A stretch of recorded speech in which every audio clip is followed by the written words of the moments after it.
Closing the digital divide is a top priority for this committee. Too many Americans, particularly those in rural America, like so many places in my home state of North Carolina, lack access to reliable, high-speed broadband. With so much of everyday life requiring an internet connection, this is a vital need. Since 2020, Congress has provided billions of dollars to connect unserved Americans. The most significant effort is the Infrastructure Investments and Jobs Act, or IIJA.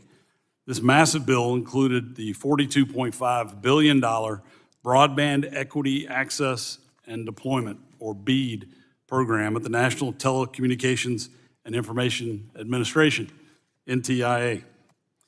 It's been over 3 years since the IIJA became law, and we're still waiting for the first home to be connected using these funds. I think we should understand how this happened. First, FCC maps that Biden FCC Chairwoman Rosenworcel said would be ready in months, instead took much longer to develop. Then the Biden-Harris administration saddled the BEAD program with regulations unrelated to broadband to appease left-wing interest groups. These included technology preferences, burdensome labor rules, and climate change requirements, to name a few. Worse, the Biden administration flagrantly ignored the law by forcing states to regulate broadband rates before NTIA would approve their proposals, even though the law explicitly prohibits rate regulation.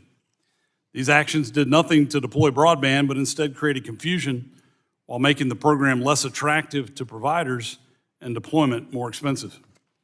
Energy and Commerce Committee Republicans are committed to fixing these mistakes so that every American has access to broadband as quickly as possible.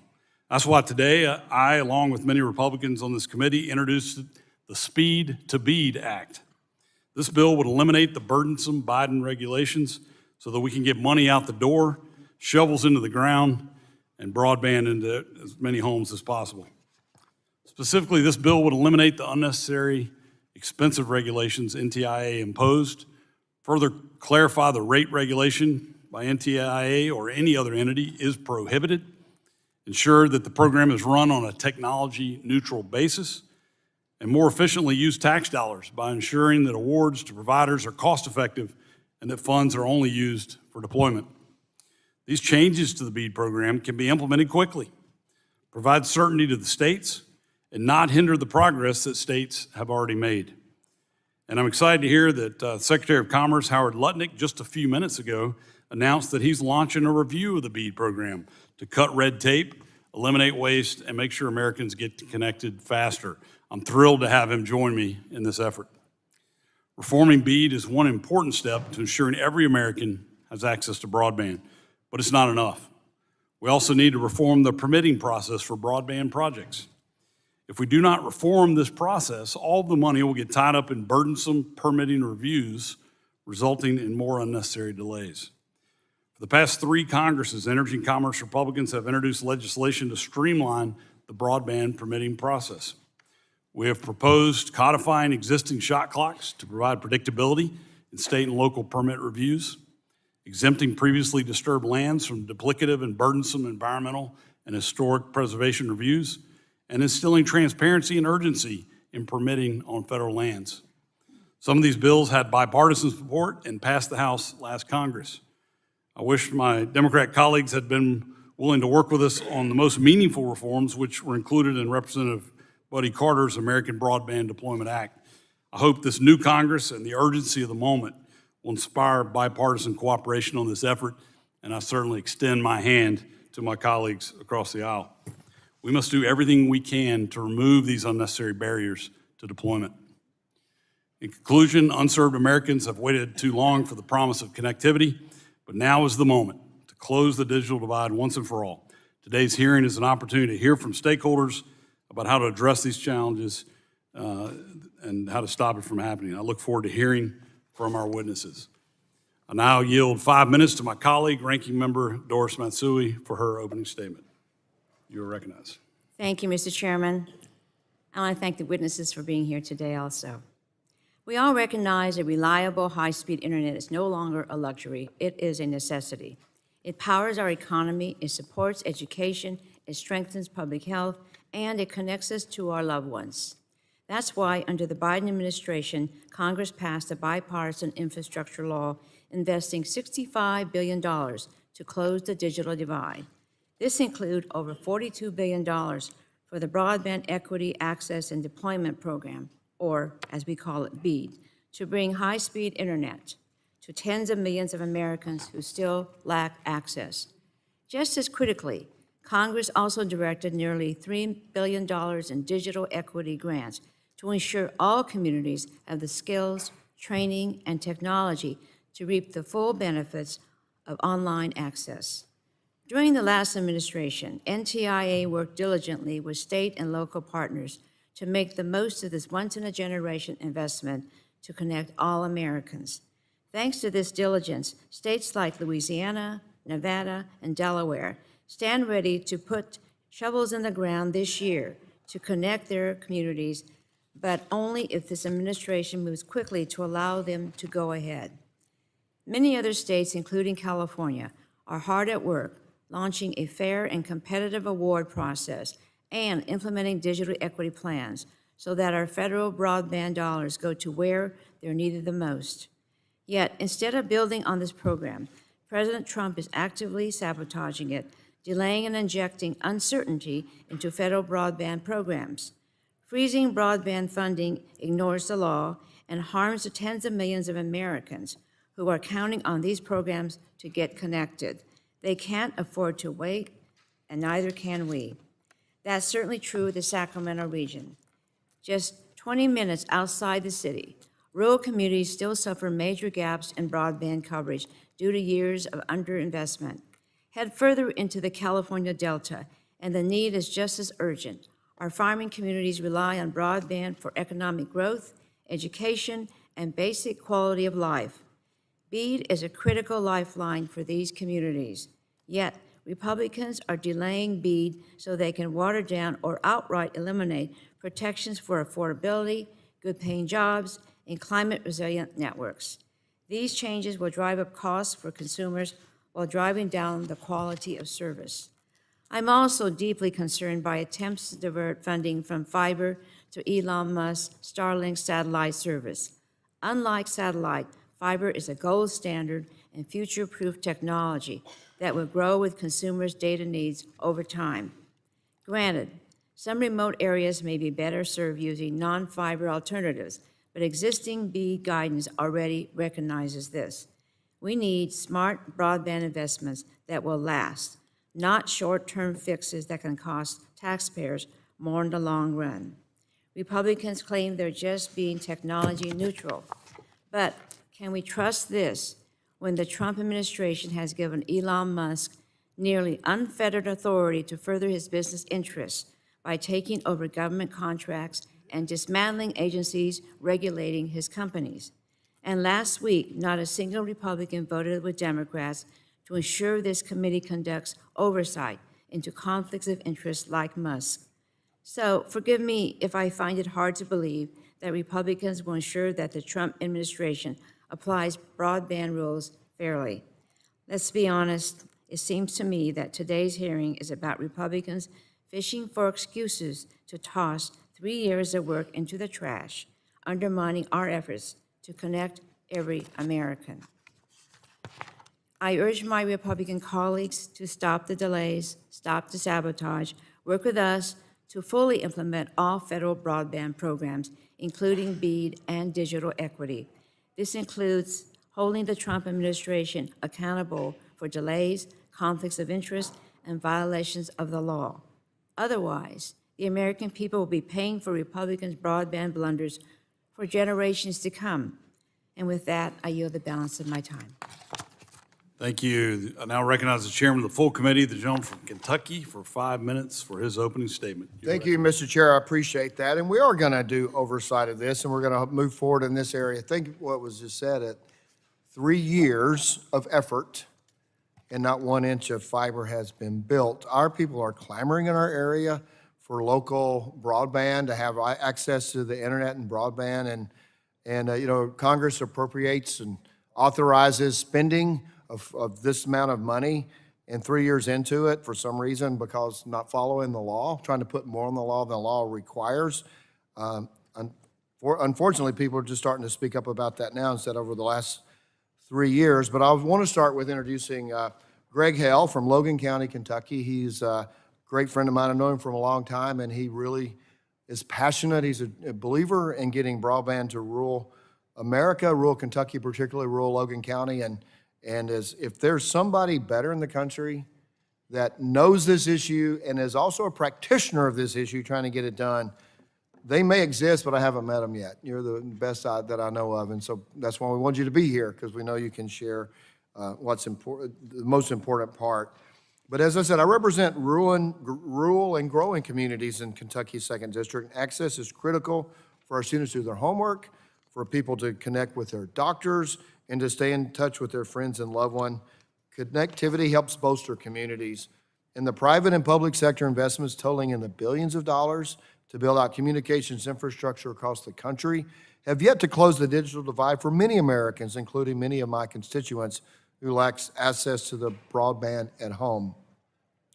On the federal level alone, there are more than 130 broadband programs across 15 different agencies, all with varying amounts of funding and requirements and varying amounts of success.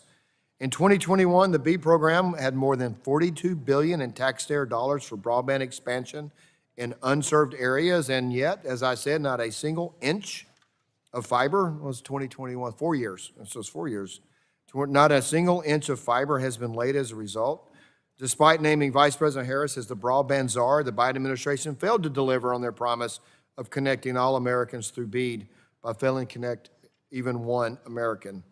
A one-size-fits-all approach does not work. As a first step, the program needs to be reformed to be a technology neutral, so states have the flexibility to choose what technology is appropriate for them. We need to eliminate the burdensome and unnecessary regulations that the Biden administration imposed that have nothing to do with the bill except to slow down the process. This program has been a failure of mass proportions, and we must act quickly to course correct so that billions of American taxpayers, their dollars are not wasted. Will people get access to service and in a quicker and prompt way? In addition to BEAD, today we're talking about the FCC's Universal Service Fund, and this program supports broadband service in high-cost, often rural areas, aids schools, libraries, rural health centers across the Kentucky and the country, and access connectivity for low and income Americans so they can afford broadband service. The constitutionality of the USF is being challenged in the Supreme Court, and if the court ultimately holds that USF is unconstitutional, the program will come to an end, and it will be a devastating outcome if that happens, leaving many Americans without service. Congress must act to affirm the constitutionality of this program, and hope this is an area where we can find bipartisan agreement to react quickly if we have to react quickly. In addition to addressing the immediate need, we also need to address the long-term sustainability of USF. After almost 30 years, Congress needs to reevaluate the role that USF should play in providing support, particularly after the significant investment in broadband over the past 5 years. So I really look forward to today's discussion. I appreciate my good friend from Kentucky for many years to be here, and I look forward to the outcome of this hearing. And Mr. Chairman, with that, I'll yield back. Thank you, Chairman. Now recognize the gentleman from New Jersey, the ranking member, for 5 minutes for his opening statement. Thank you, Chairman Hudson. The Bipartisan Infrastructure Law's $42 billion BEAD program was designed to ensure every American household can connect to high-speed, reliable, and affordable internet. Not one Republican on this committee supported those investments. Instead, committee Republicans have done nothing but undermine our efforts to deploy more reliable and affordable broadband. And I regret that today's hearing is more of the same, with an eye in the rearview mirror. Just so the record is clear, former Assistant Secretary Alan Davidson and his team at NTIA rose to the occasion to build and implement the largest and most sophisticated broadband program in our nation's history, one with 56 different nerve centers and unique sets of considerations, with independent planning and decision-making taking place in every single state and territory. 3 states have received approval of their final proposal. 4 states have completed their selection of internet service providers after widely successful application rounds, and 30 states are in the midst of running highly promising application rounds. In 6 weeks, however, the Trump administration has not moved one state forward in the process. And this is not a surprise, since the administration has instead prioritized dismantling the federal government by gutting agencies and firing federal employees, and congressional Republicans have silently watched from the sidelines. And we know that Elon Musk is salivating over the prospect of steering BEAD dollars to his companies. Just yesterday, the Wall Street Journal reported Musk's SpaceX and Starlink could receive up to $20 billion worth of BEAD funding under new plans being developed inside the Commerce Department. Musk's a grifter, and Republicans are going to just stand by and watch. To be clear, many of the changes our colleagues have suggested for BEAD can be done without delays or mandates. Loosening funding requirements they don't like, while misguided, does not require states to go back to the drawing board.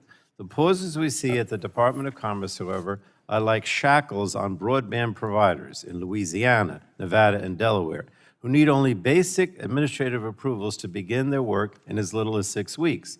And instead, companies are sitting on tons of supply with a labor force questioning if there will be work next month. Now, make no mistake, the current threat to the BEAD program could be avoided if only Republicans in the Trump administration would get out of their own way and let this program move forward as intended. This opportunity to connect every American to reliable, high-speed internet will not come around again, unfortunately. But I want to yield the balance of my time to Representative Carter of Louisiana. Thank you, Ranking Member Pallone. In January of this year, Louisiana became the first state in the nation to secure federal funding approval for our plan to deploy $1.3 billion in broadband and equity access and deployment, or BEAD, funding. This achievement is a testament to the bipartisan nature of Louisiana's approach to universal connectivity and illustrates how we all should strive to treat broadband access in our states. The state began the BEAD process under the Democratic Governor John Bel Edwards. It completed its plan under the Republican Governor Jeff Landry, who called this program a generational investment that will create thousands of jobs, drive billions in economic growth, and transform Louisiana's communities in all 64 parishes. The state's plan will connect approximately 140,000 locations to high-speed internet through funding awards to 20 internet service providers, and nearly 70% of the funds awarded to Louisiana companies. More than 90% of these locations are set to transition from zero connectivity to future-proof broadband fiber. Altogether, these broadband investments will drive significant economic growth for the state, creating approximately 10,000 new jobs and generating an estimated $2 to $3 billion in new revenue for Louisiana companies. However, since the Trump administration took office, just a week after Louisiana received approval for its final proposal, the Commerce Department has withheld final funding approval that would have otherwise put shovels in the ground in just 6 weeks in my home state. And now we see reports just yesterday that Commerce Secretary Ludnick is considering wholesale changes to the program that would cut or jeopardize all of the hard work that has been put into this point, allowing significantly more money to go to Elon Musk's satellite services. This unexpected delay has stalled progress, frozen investments made by small internet service providers and contractors, and left rural communities still waiting on the promise of broadband access. This administration must act and provide the certainty to Louisiana residents and internet service providers looking for answers and receiving none. We have worked too hard and come too far to start over again. Any action by the current administration that would threaten this progress would be a grave mistake. And I yield back, Mr. Chairman. Gentleman yields back. Assume the ranking member would yield back. We've now concluded with member opening statements. The chair reminds members that pursuant to committee rules, all members' opening statements will be made part of the record. I'd like to thank our witnesses for being here today to testify before this subcommittee. Our witnesses will have 5 minutes to provide an opening statement, which will be followed by a round of questions from our members. The witnesses here before us today are Mr. Grant Spellmeyer, President and CEO, ACA Connects. Tom Donovan, President and CEO, Competitive Carrier, Tim Donovan, President and CEO, Competitive Carriers Association. Thank you. Greg Hale, CEO of LTC Connect, and Sarah Morris, the former acting deputy administrator for the National Telecommunications and Information Administration. Again, thank you all for being here. We look forward to hearing your testimony. Mr. Spellmeyer, you are recognized for 5 minutes for an opening statement. Thank you. Chairman Hudson, Ranking Member Matsui, Chairman Guthrie, Ranking Member Pallone. It is always an honor to appear before this committee. America's Communications Association, ACA Connects, proudly represents more than 500 independent broadband and cable operators across the country. We serve all 50 states, offering connectivity to nearly 1 in 4 American households. Although some of my members serve hundreds of thousands of customers, most of them serve only a few thousand customers and only in a county or two in one particular state. They remain committed to finding ways to make quality broadband service available and affordable to all Americans. They live in the communities alongside their customers. In the past 5 years, in the face of the COVID-19 pandemic, they have expanded coverage of broadband by 64%. While my members often prefer fiber builds because of their superior performance and durability, they deploy all available technologies to get the job done. My members have deep roots in the communities they serve that can be traced back generations. I was explaining this to my children the other day, but folks don't understand any longer how cable television started. It started because the largest providers were ignoring rural America, and my members needed a way to bring programming to places where broadcast TV signals couldn't reach. Providers actually dragged cables over the hills in order to bring that signal to customers. Today, it's evolved into what we see in the broadband world. This history is why many of my members were initially very eager to participate in BEAD when it was passed by Congress. Unfortunately, their enthusiasm has waned due to the way NTIA subsequently implemented parts of the law. The areas that remain to be served today are the most costly in the country. The job won't get done but for things like the BEAD program. The reality is every dollar a provider spends complying with unnecessary regulatory burdens is a dollar that is gone from investment and drives up prices. By happenstance, ACA Connects has a large presence in town this week. We're up on the Hill. The timing is good. We really have a simple message. We, my members, are ready to finish the job in rural America. We urge Congress to fine-tune the program and to get shovels in the ground later this year. In order to do that, Congress should direct the NTIA to strip costly and extraneous requirements that are deterring participation and ensure that states have reasonable flexibility in evaluating the broadband technologies that should be used in each state. The one thing we can't afford to do is to materially delay implementation. States that are ready to proceed quickly should have the flexibility to do so.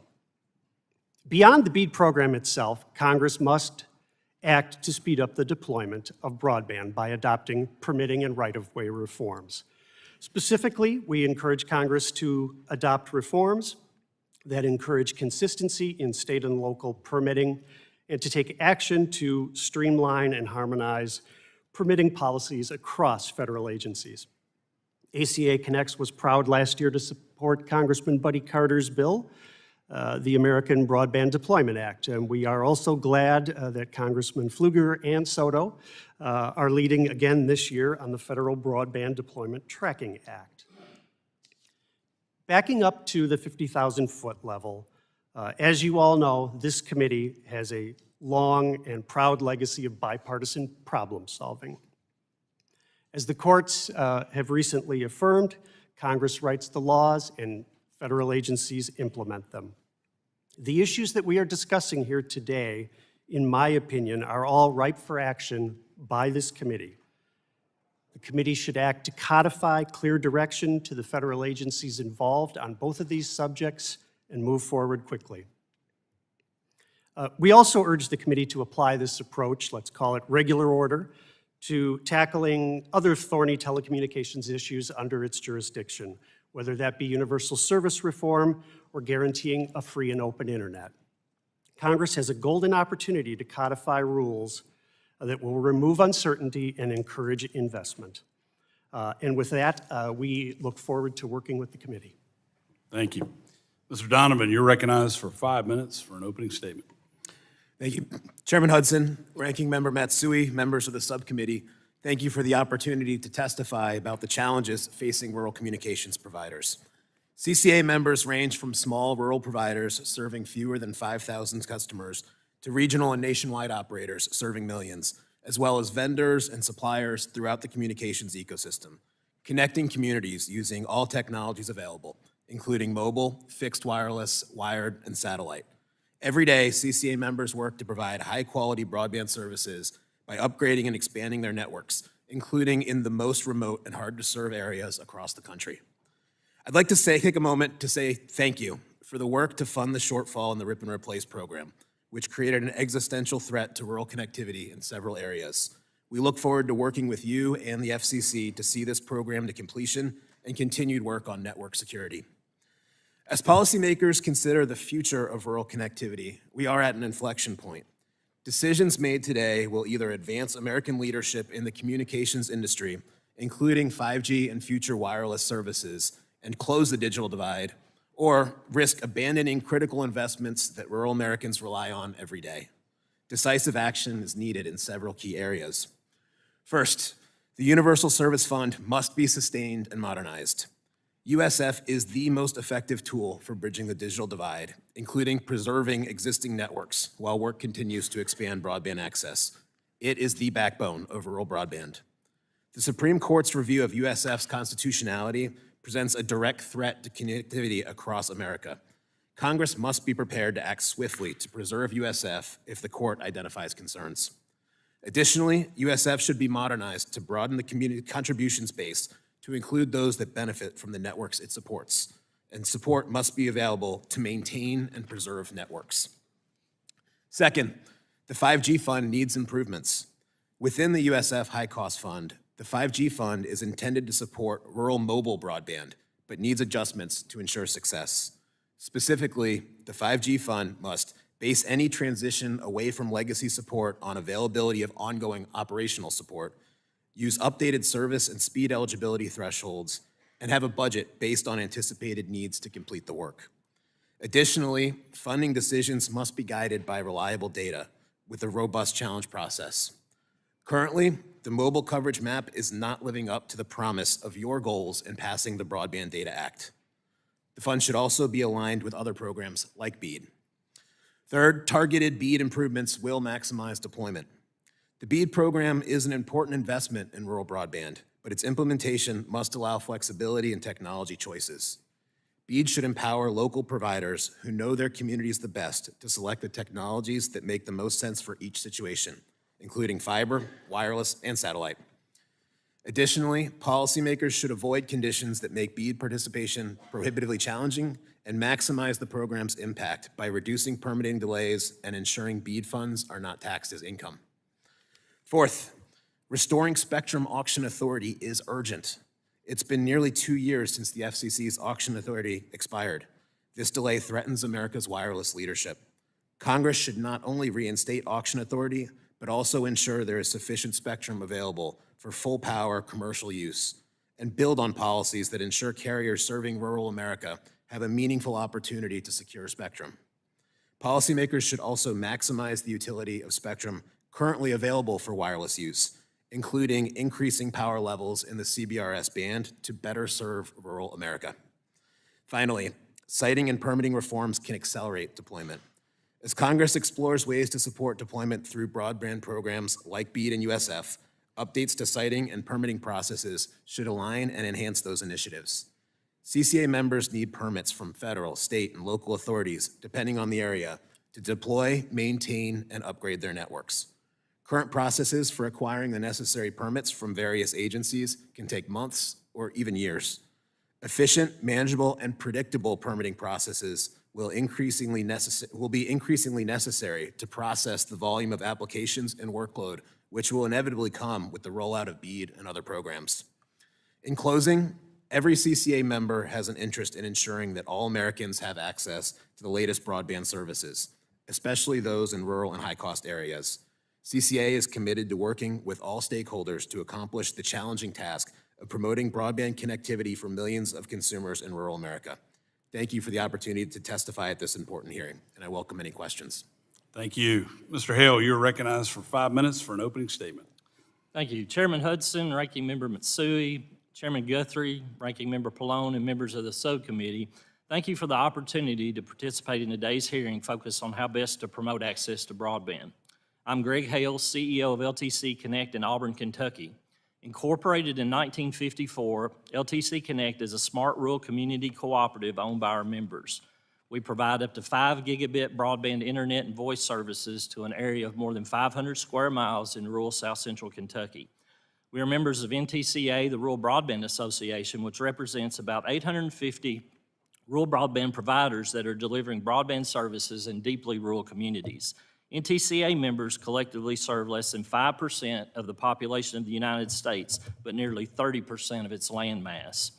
Today, I would like to emphasize the essential mission of universal service, which is not just getting Americans connected, but keeping them connected. If we do not meet this challenge, we will see hearings like today being held 5 or 10 years from now asking how we missed the mark. The rates that rural consumers pay are rarely sufficient to cover the cost of building and operating a network. The single biggest challenge to connecting rural America and keeping it connected is simply making the business case to build and operate any broadband network at all. This is where the high-cost USF program created at the FCC to fulfill the requirements of Congress's 1996 Telecom Act hits the mark. With USF support, providers can make a business case for delivering and sustaining broadband services for rural citizens at affordable rates. Rural providers have been able to leverage grant funding to get to some locations previously unserved. Most grants require some percentage of capital match. Many projects like ours at LTC Connect do not involve grant funding at all, but leverage the use of loans or private capital. Projects are undertaken after a business analysis that involves the continued receipt of universal service funding. USF does not reimburse capital expenses immediately, but reimburses expenses gradually over the depreciable life of the network. For NTCA companies, this cost recovery often takes place over a period of 18 to 30 years. Unfortunately, USF programs are under attack, and the sustainability and affordability of connectivity for millions of rural Americans is at risk.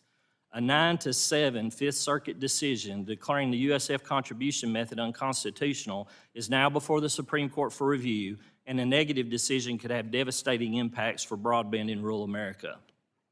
Recent NTCA member surveys show rates could skyrocket to an average of $165 a month where service even survives and all new investment is chilled.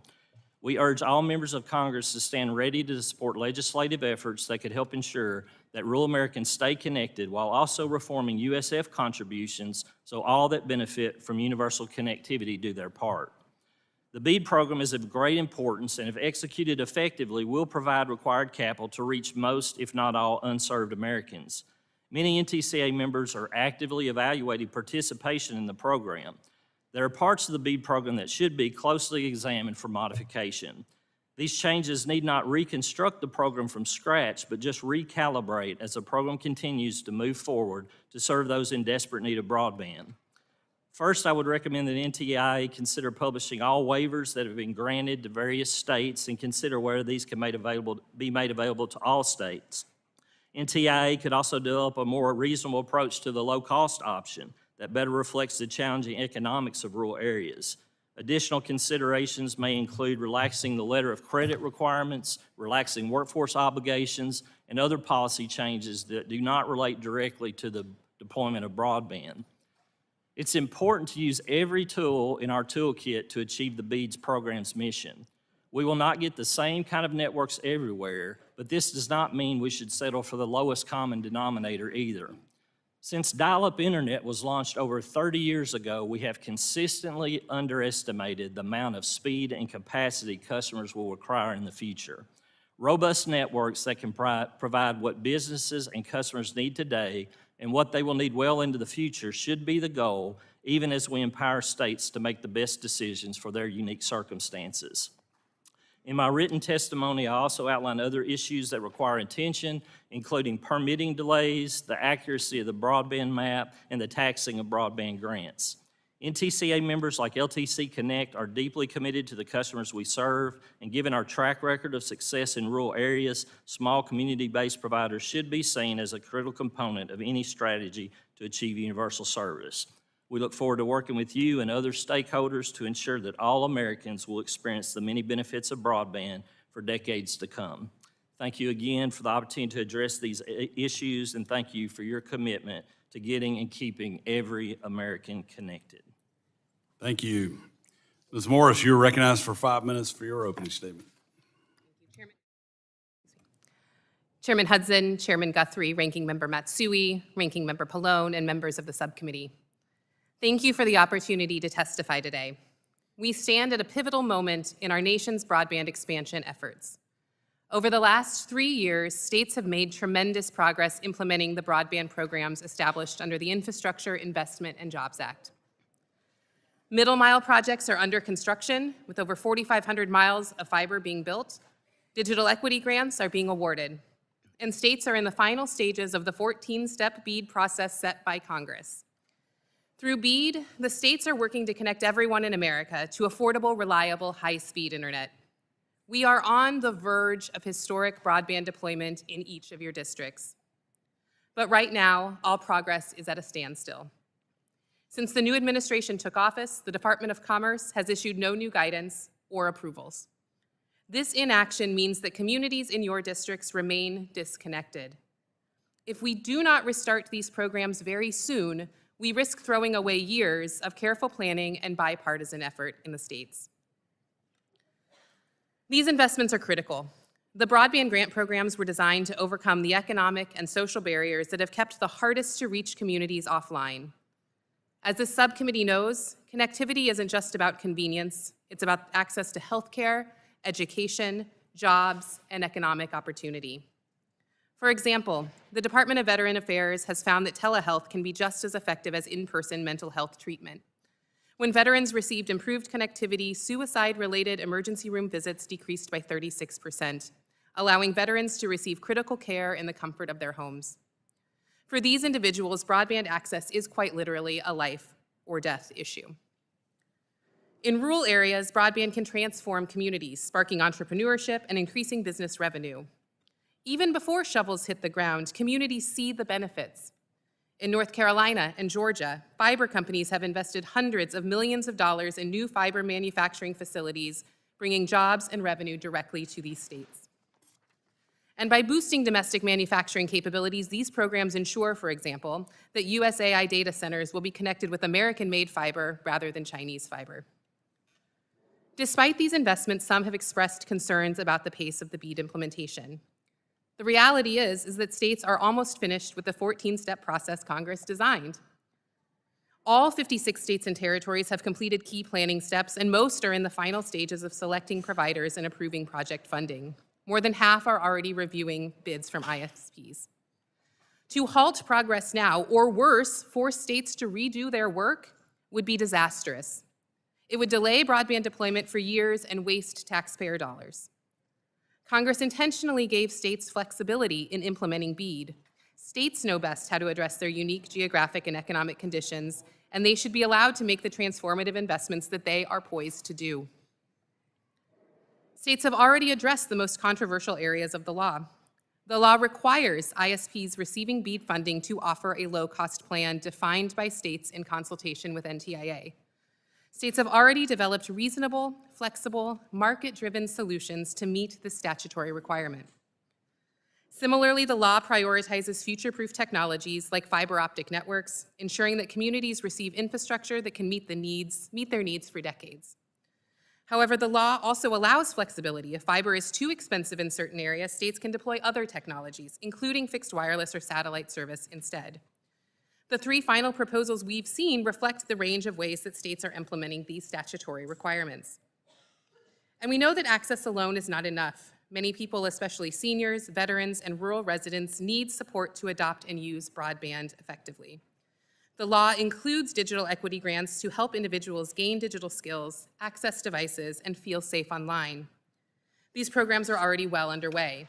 Cutting or delaying these efforts would undermine the entire purpose of the broadband expansion, ensuring that everyone in America can fully participate in the digital economy. We are closer than ever to closing the digital divide. More than half the states are actively soliciting bids to deploy broadband, and 3 states have completed every required step in the BEAD program. But without action from the Department of Commerce, these efforts are stalled. Congress must ensure that states can proceed with their plans. We have a rare opportunity to connect every home, every farm, and business in America to high-speed internet. Let's not squander it. Thank you, and I look forward to your questions. Thank you. I now recognize myself for 5 minutes to ask questions. Ms. Morris, you were a senior advisor at NTIA when the BEAD funding, notice of funding opportunity was developed and implemented. You know as much about this program as anybody, so I appreciate you being here with us today. Was it NTIA's decision or the White House's decision to include the fiber preference? So it's a complicated question to answer. The NOFO, it was NTIA's decision. The Assistant Secretary signed off on the NOFO and released it, and a lot of discussion went into the preparation and decision-making behind the NOFO. And as NTIA was drafting the NOFO, a lot of factors went into how each equity was threaded and the ultimate goals of the program that we wanted to achieve. And the goals that we wanted to achieve were to push fiber as far out as economically possible and to allow other technologies, which we recognize would be important in reaching the goal of connecting everyone in the country to affordable, reliable, high-speed internet, to allow those technologies to be a part where fiber was not economically feasible. Gotcha. Did the extraneous requirements on labor and climate come from NTIA or the White House? The entire NOFO came from NTIA and was signed off by leadership at NTIA. Appreciate that. And so then it was NTIA's decision to force states to regulate rates despite the law's prohibition for that? Or was that from the The White law House? is very clear that every state is required to set a low-cost option in consultation with the Assistant Secretary and in consultation with NTIA and with approval of the Assistant Secretary. And NTIA followed the law in regard to that requirement. Well, were you aware that NTIA was violating the law by forcing states to include a rate or formula for a rate in their initial proposals? NTIA followed the letter of the law as we interpreted it. Okay. Well, I appreciate that answer. Mr. Spellmeyer, I've heard from many providers that plan to participate in the BEAD program that these unnecessary requirements will continue to delay broadband deployment. Do you agree that removing labor requirements, rate regulation, climate standards, as well as streamlining permitting will speed up the broadband deployment? Yes, Mr. Chairman, my members support all of those items you just listed. It's certainly been in some of those instances, it causes a delay. In others, it increases prices, costs, and therefore the number of areas you can cover. I agree with that. Mr. Donovan, NTIA has not administered the BEAD program in a technology-neutral way. How has the lack of tech neutrality in BEAD affected CCA's members? As our members look at the opportunities for BEAD, they're just asking to be able to use every way they possibly can to connect their neighbors. I think they know their geographies, they know the challenges, they know if you need to go around a river, they know where wireless makes the most sense, they know where to put fiber, and so just asking for that flexibility. Well, you know, my state experienced a devastating hurricane last fall. We had folks disconnected from loved ones for days, unable to reach emergency workers for help. What can we do to restore connectivity faster during recovery efforts in the future? Yes, as we work with our members, especially in North Carolina and in places where entire wired networks were completely washed away, restoring wireless and mobile services is an immediate way to provide connectivity. And what would be really beneficial for that is making sure that those carriers can use their spectrum resources most efficiently to connect their neighbors and their communities. So that includes things like taking spectrum licenses they have in the CBRS band and being able to use power levels that are comparable to neighboring bands that allows signal to go 3 to 5 times further from the same tower. So things like that would be really helpful to make sure you can restore services immediately. I appreciate that. I will now recognize the ranking member of the committee, Ms. Matsui, for 5 minutes to ask your questions. Thank you very much, Mr. Chairman. Roughly 1 in 5 American households lack access to high-speed internet. They can't afford to wait on broadband. Yet Republicans are risking changes to the BEAD program that would delay and weaken this once-in-a-generation investment. This is even more frustrating when states are nearly at the finish line. States like Louisiana, as Mr. Carter said. You know, they're ready to put shovels in the ground in a matter of weeks. And what happens if the Trump administration gets out of their way? If they get out of their way, then they can do that.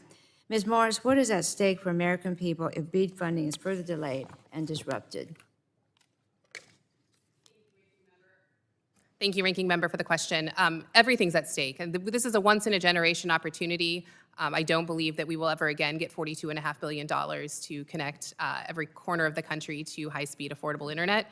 And without access to high-speed, affordable internet, communities are losing access to healthcare, jobs, education, economic opportunity, and that's being exacerbated every day that we pause this program and fail to put shovels in the ground, especially as states are right on the cusp of doing so. Right, thank you. Congress made clear that providers taking federal BEAD dollars must offer at least one low-cost plan. Ms. Morris, how would Americans be impacted by Republican proposals to weaken this requirement? If we're investing all of these resources into building these networks, but they aren't affordable to the communities they are designed to serve, then we are building bridges to nowhere. We're building networks to no one. And states have worked through the analysis and done careful planning to understand what affordability means in their state and have implemented the guidance of the statute appropriately and in a variety of ways.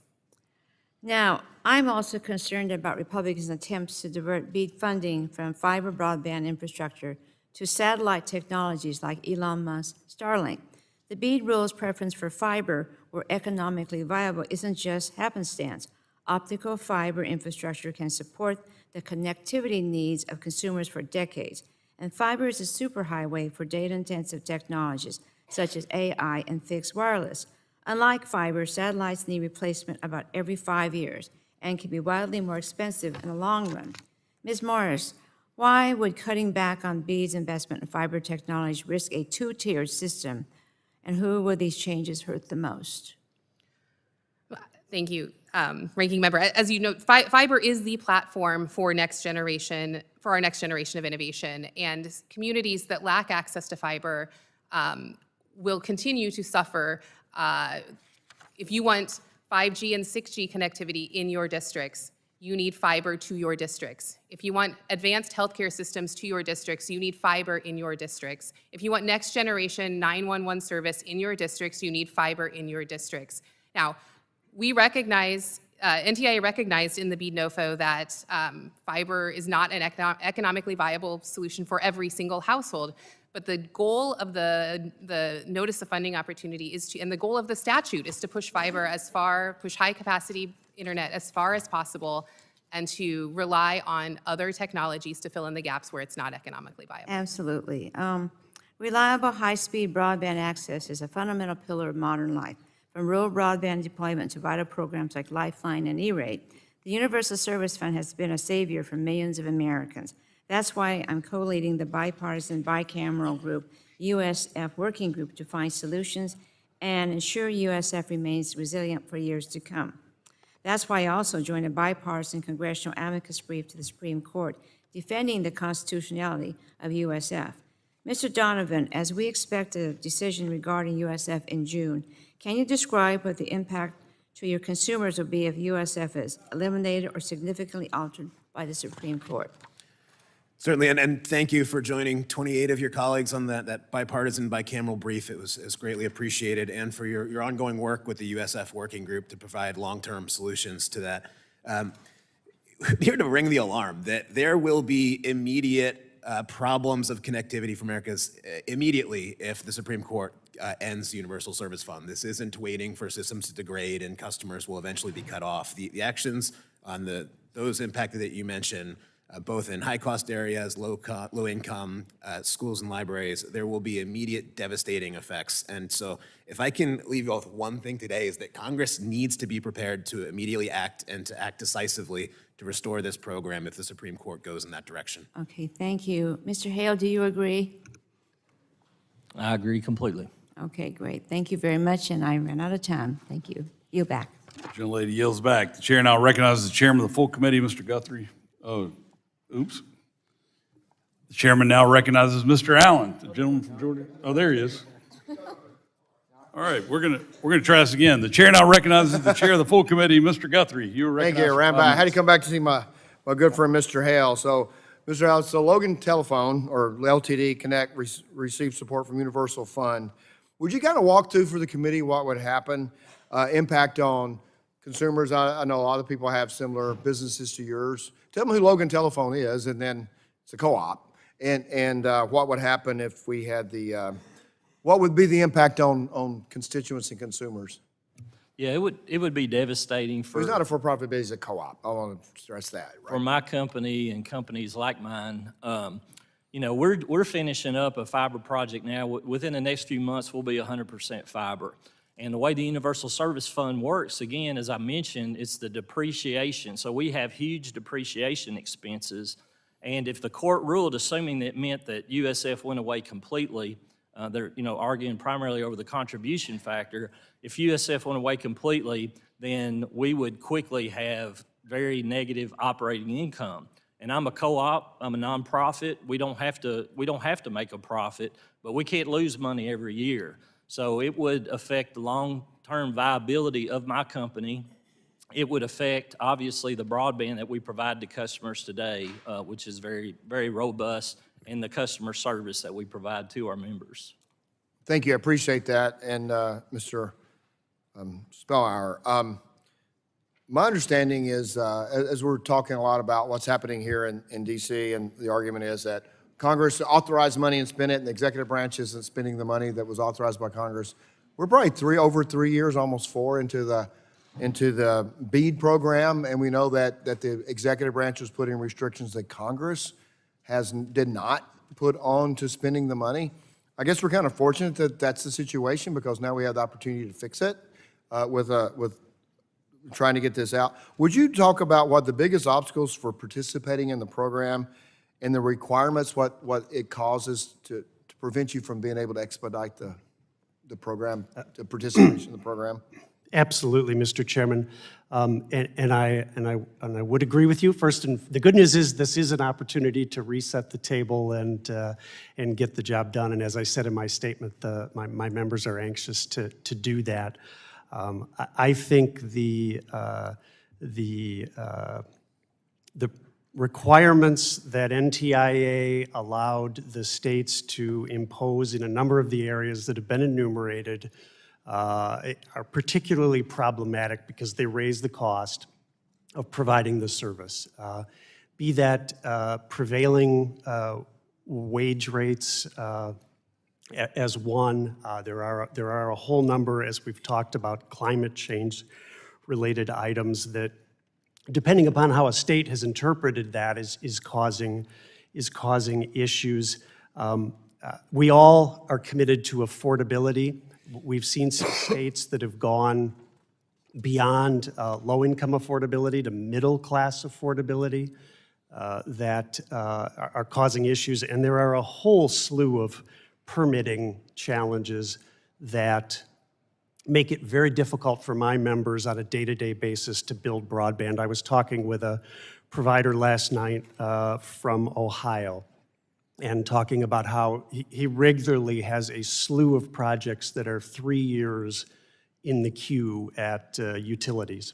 Because of permitting reform. Because of permitting. Permitting problems, so the need for Permitting permitting problems. reform. So So, it's so a Mr. collective. Hale, let me just, Mr. Hale, have you heard similar things from other providers? You've experienced similar things, or has the Commonwealth of Kentucky done things that make it difficult for us to use this program? We have been, there have definitely been issues in the Commonwealth. There are other states that it's much worse. What are our issues? What is our executive branch putting on that? Well, it's the environmental and historical, the timing on environmental, 7 or 8 months once you maybe get approval from projects. This is going back like USDA projects, Reconnect. We've had issues with the Army Corps in sometimes, taking 18 months to get approval to attach to a existing pole line that's already there. You just need to add anchors to string fiber. So we have had those areas. And the business plan for the areas that are left is tough. Any provider is going to be taking a pretty good risk because we don't really know what it's going to cost to build these networks when all the money starts flowing. So 'Cause the you're taking low-hanging on risk. fruit's So been- any burden that you add or any requirement that's not absolutely necessary hurts the business plan to build these last high-cost areas. Thank you, that's helpful. And I will yield back. Thank you, Mr. Chairman. The chair now recognizes the ranking member of the full committee, Mr. Pallone, for 5 minutes to ask your questions. Thank you, Chairman Hudson. A report from the Wall Street Journal yesterday indicated that the Department of Commerce is considering changes to the BEAD program that could award nearly $20 billion of BEAD funds to Starlink, a service that is already available to every single American today.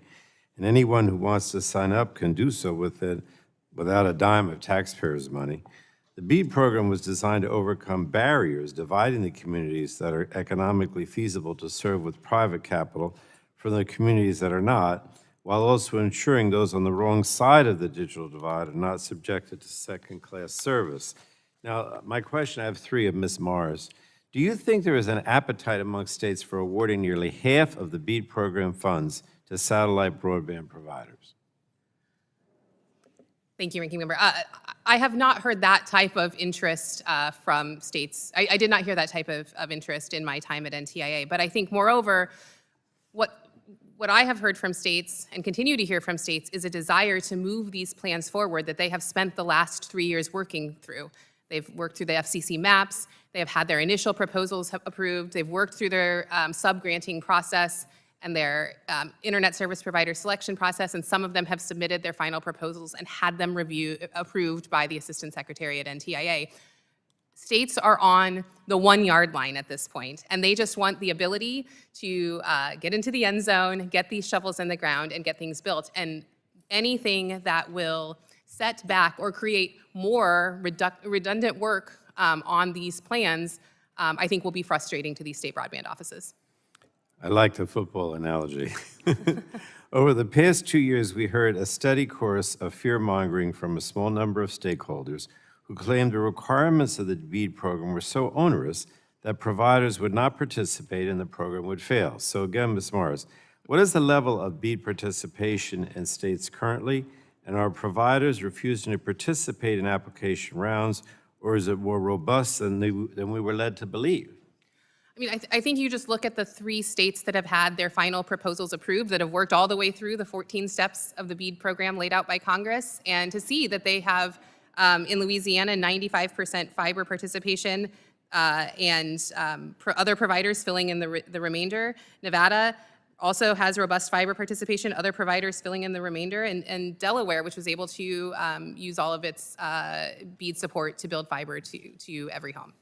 Okay, and then my third question, I think it's good to hear that state broadband offices are seeing such promising levels of participation given some of the rhetoric today, although I am concerned that companies will be discouraged from participating in the Trump administration's redo of BEAD, especially now that we know the Commerce Department is planning to stack the deck in favor of Elon Musk, SpaceX this time around. But third question, Ms. Morris, if the Trump administration forces states and internet service providers to restart the BEAD process from square one, what effect would that have on states and providers' confidence in the future of the program, and what would that mean for consumers? Well, I think a dramatic reset of the program that involved redoing any significant amount of work that the states have already completed would be very challenging for states, and would be, states have invested 3 years of their time standing up broadband offices, navigating the mapping process, drafting their initial plans, working with industry in the state to get these plans to the final stages of the process. And you know, I don't think there's any guarantee, one, that every state would continue to participate, and you know, it's hard to say what the full impacts of the program would be if we were to walk things back that dramatically. All right. Thank you so much, and I yield back, Mr. Chairman. I thank the ranking member. The chair now recognizes the vice chairman of the subcommittee, Mr. Allen. You're recognized for 5 minutes to ask your questions. Thank you, Mr. Chairman, and thank you for being here today. And as we talk about implementing this important program that we've been working on for some time in Congress. During my time in Congress, we've worked continuously to expand rural broadband across my district. And we have made great progress, particularly with our co-ops and whatnot using the universal fund. But where we have for-profit companies, you know, obviously we are having to use other funding methods. The BEAD program provided $65 billion in additional funds to support broadband activities. This brought the total amount provided by Congress for broadband to well over $100 billion. BEAD was full of unnecessary requirements, and as a result, not a single inch of fiber has been laid with these funds. And then all of a sudden, we're talking about the new administration, which I think he got confirmed about 2 weeks ago. You know, that's interesting. But, you know, and we're seeing, you know, Georgia's a right-to-work state. And so we're seeing now in government projects, these project labor agreements, which are very complex. In fact, if you actually have a bidder on your project and he is the low bidder, and the government can dictate that, okay, you don't have a project labor agreement, so they give it to the next contractor. I mean, are we seeing that kind of stuff in these programs, Mr. Spellmeyer? We absolutely are, Congressman, and as I've reflected on the dialogue here back and forth, so we have ACA Connects has a study we did in 2023 that I believe we shared with NTIA that estimated that the cumulative layering of all this was approximately 60% additional. Now, Additional cost? Additional cost. Wow. Now, the actual reality is, as we've come further, we're seeing differences across the states as it is played out. But I just heard yesterday from one of my members in Pennsylvania that the prevailing wage issue there alone was driving almost a 70% difference in the state of Pennsylvania for my providers. Mm-hmm. There's lots of stuff out there. The other thing, as it stands now, do many ACA Connect members plan to participate in BEAD because of this unnecessary burden? there are some that are participating. There were many more that were initially interested.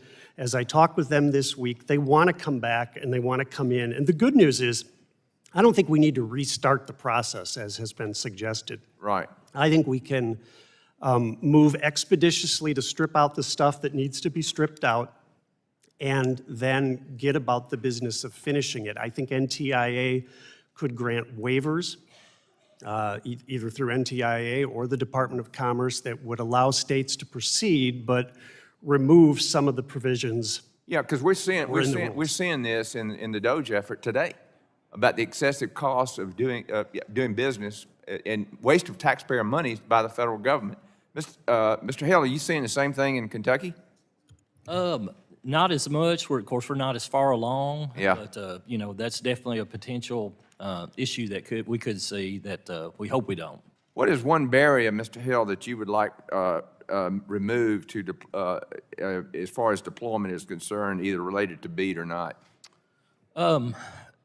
You know, to be honest, the Kentucky office has been open and flexible to try to follow the NTIA guidelines and not make them any more burdensome. I mean, they're walking the line. They want to get the Get it job done in Kentucky. Yeah. But obviously, the permitting, the low-cost option, we've got a lot of flexibility in Kentucky, but there are states that don't, you know, and a lot of NTCA members have problems, and it will restrict them from participating in BEAD. How about you, Mr. Donovan? I think some of the workforce issues from an industry overall, we do not have the workforce that we need to complete this across the country. And that's why we've been pleased to work with partners like groups like Warriors for Wireless that are helping transition vets into wireless tower climbers, programs at NATE and WIA and other partners. But the bigger picture is that we need more workforce education. We need more workers in this industry. Yeah, we got 7 million open jobs in this country right now, and everybody's screaming about, you know, layoffs and all that stuff. I mean, it's ridiculous. But anyway, all right. Well, I'm out of time, and I'll yield back, Mr. Chairman. Thank you. Chair now recognizes Representative Soto for 5 minutes to ask your questions. Thank you, Chairman. You know, I was proud to be able to vote for the American Rescue Plan, which already started delivering rural broadband to areas of my district like Deer Park, Bull Creek, Kenansville. One of my constituents even wrote to Spectrum, which is doing some of this work. Good afternoon, everyone. I had to just share my excitement with you all. After an entire lifetime of not being able to have so much as a phone line at our rural Osceola County, Kenansville home, as of today, we now have Wi-Fi. As I type this, Spectrum just finished installing it. It is incredible to experience firsthand the very goal that we all contributed to beginning some time ago. I know it's not complete for everyone yet, but it still is amazing. Tiffany Chapman is on the Double Z-Bar Ranch in South Osceola and is a 6th-generation Osceolan. Unfortunately, my colleagues across the aisle, they all voted no on that bill. And then we got together to pass the rural broadband program that we're talking about today, the BEAD program. I'd call it the bipartisan infrastructure law, but every single Republican on this committee also voted no on that bill. And so to hear things like, suddenly now you're the champions of rural broadband, I think you guys call that fake news, right? We need to work together, and I think it's great. Look, if we would have sped up the program, y'all would have said there was fraud or waste. Since the program you felt too slow, now it needs to be more efficient. The reality is we had to go through maps, the states presented plans, and we're moving forward. But I suppose it's better late than never, and we welcome the bipartisan help. The good news is that the states are ready. The plans have been approved, we're queued up to deliver for rural America, but now the Trump administration wants further reviews, further delays, and you're still talking about Biden. I got a great name for this hearing, Stopping Trump's Broadband Plunder as an alternative, because we see delays, and then I'm worried. Is this gonna go into billionaire tax cuts? Is it gonna be moved to other areas? You know, this delay, 45 days and counting, is a big concern. Now, we work both with broadband, we work with satellite in our area. We know fiber is faster. It is costly in some areas, and so we had a balance. We saw the FCC adjust with the NTIA to allow for some satellite internet to be part of this, $4.1 billion. It's even part of Florida's plan. But we know broadband is the foundation of this. And so, Ms. Morris, the states have submitted their plans. Do you feel like they're ready to go? It seems like you think they are. I absolutely think they're ready to go. They've invested years and upon years of work into these plans, have worked with the providers in their state, have worked with other stakeholders in their state, and have worked with NTIA and are ready to get shovels in the ground, as we heard from Congressman Carter from Louisiana. Now, do you know why the funds are still frozen 45 days into the Trump administration? I don't have any insight to how the current administration or the current leadership at the Department of Commerce is overseeing these funds. Have you seen any public statements by the current NTIA officials about why the funds are frozen? Other than today, right before this hearing, a desire to take another look at the program and reevaluate, no. And what do you think this would mean as far as delays? Do we have any timetables as far as how long these delays could go? Have you seen them talk about that? I don't have any timetables. I will say that the scale at which, if the Wall Street Journal story yesterday is correct, the scale of that shift that is proposed in that article, it's hard to know exactly how that would play out, but could involve a pretty significant reset of the program and going back and asking states to redo their plans. Based upon your experience from working at NTIA, how long do you think that could set back if they have to reassess all these plans? Years. So you couldn't even tell us it'd be uncertain amount of time that we could see delays for a program that today they're talking about how there are delays, and yet what is happening right now at this very moment with the Trump administration is causing uncertain delays. Mr. Chairman, you know, we want to work together. We want to get this done. You have rural areas. I have rural areas. A lot of my friends across the aisle have rural areas.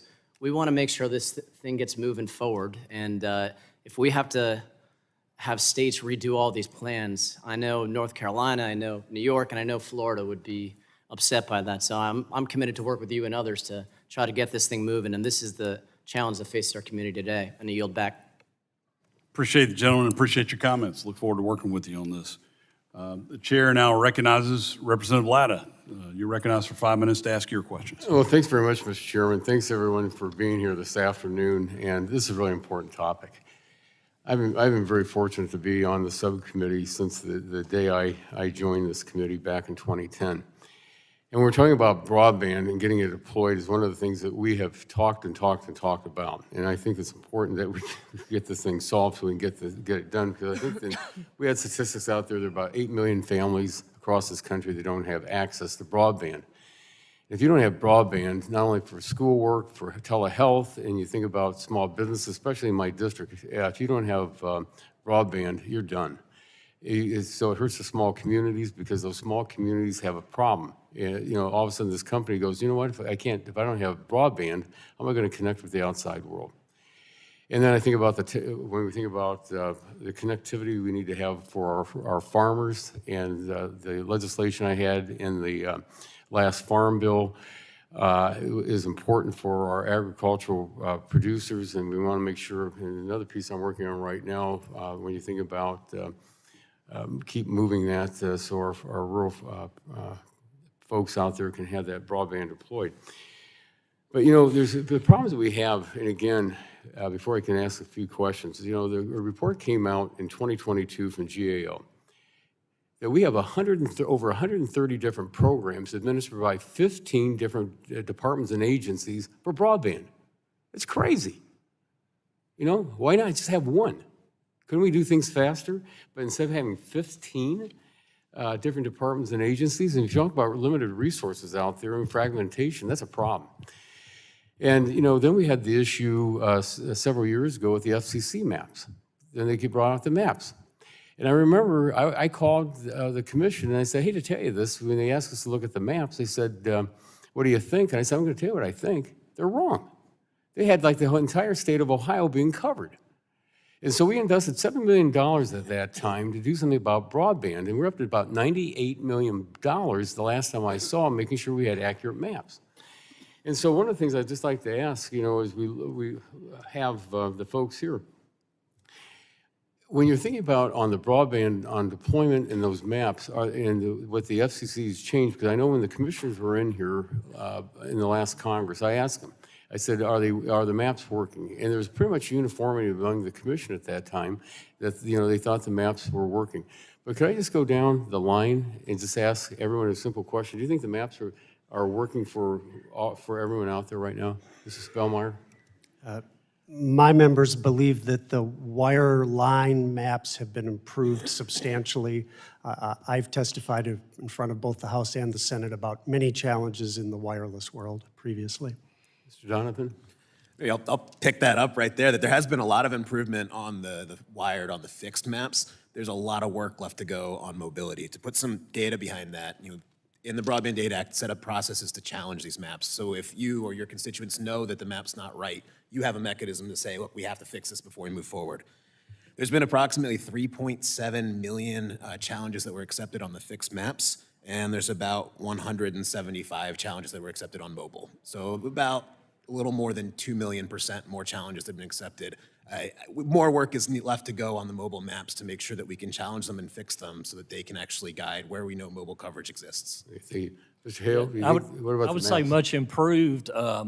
There's still significant issues. You know, the wireline's good. It's pretty easy to report. Wireless is a little tougher, and not enough accountability for companies that overstate their coverage still. There's still significant overstatement of coverage in the map. Ms. Morris? Just to echo what others have said, on the wireline maps, which is what NTIA was most primarily concerned about, giving the statutory mandate to rely on them for the BEAD allocations.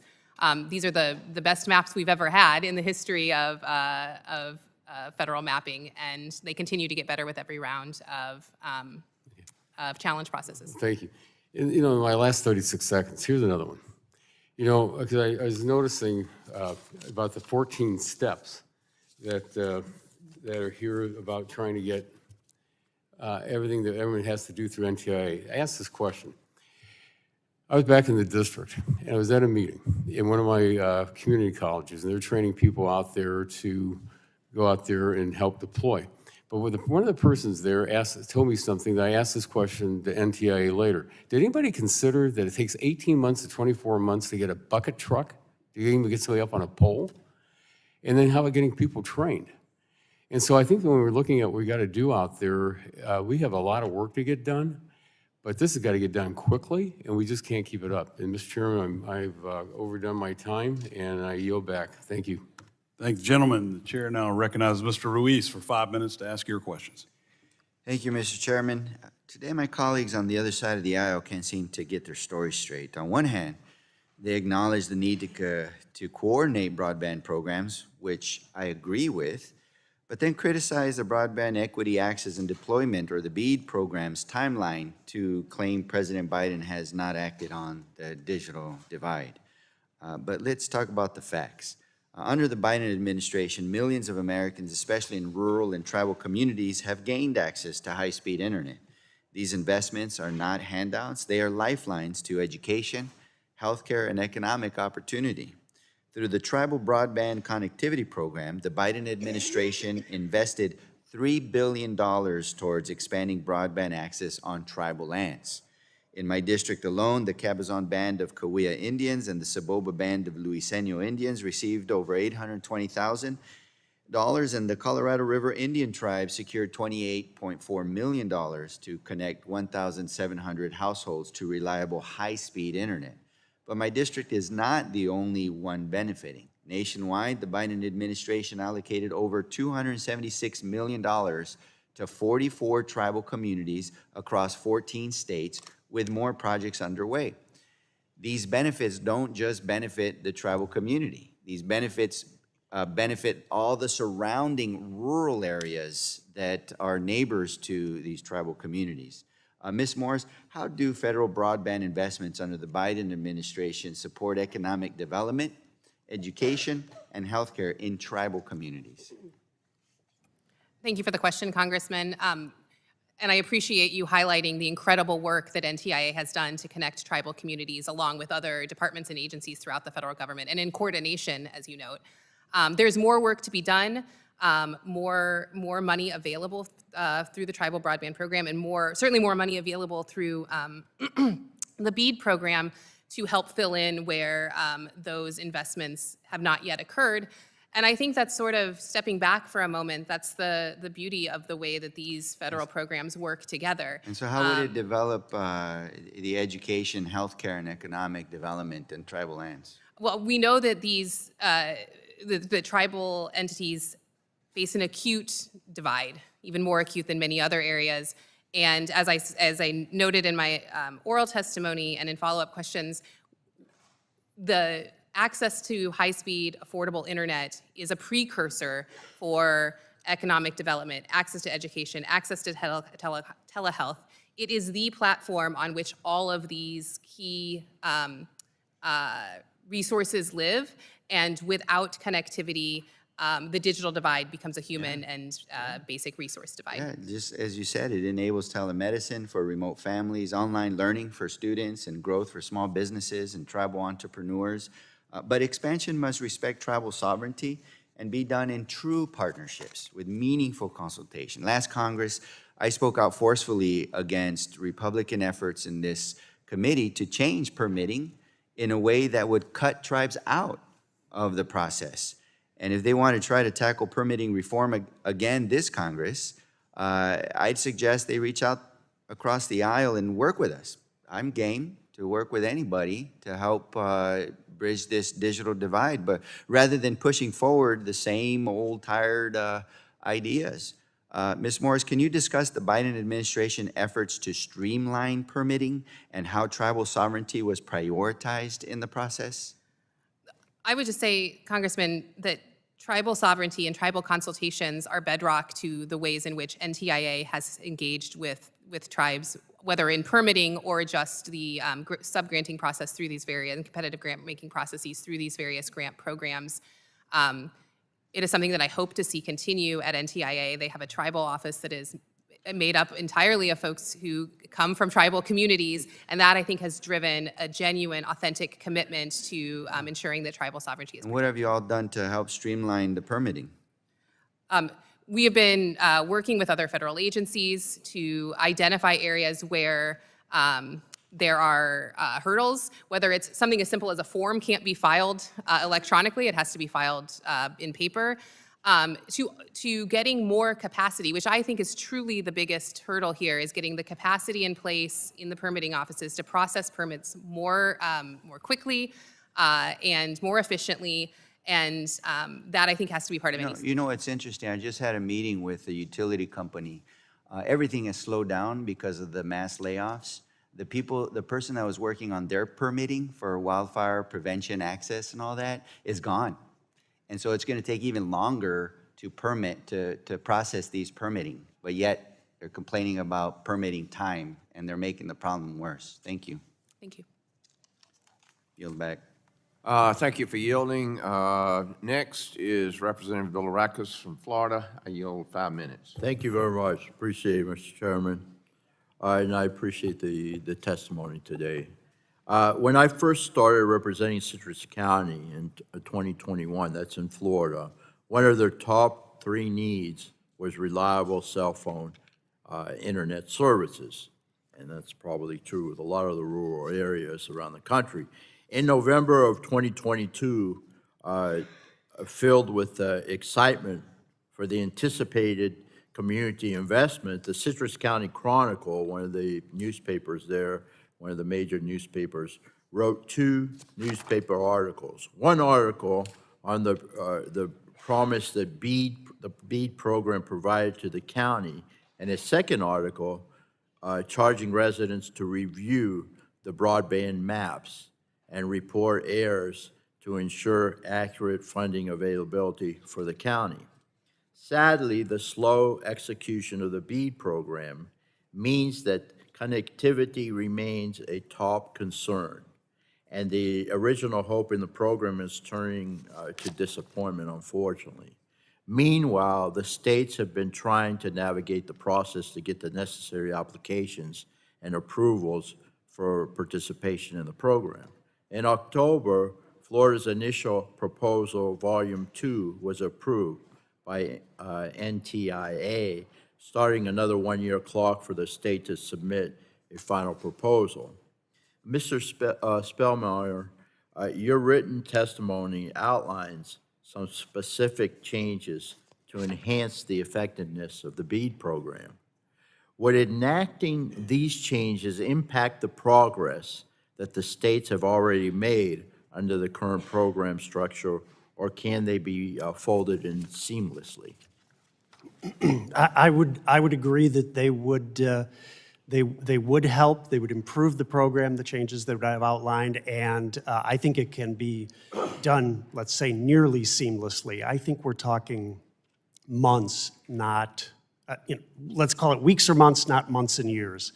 I think they can move quickly without tremendous disruption.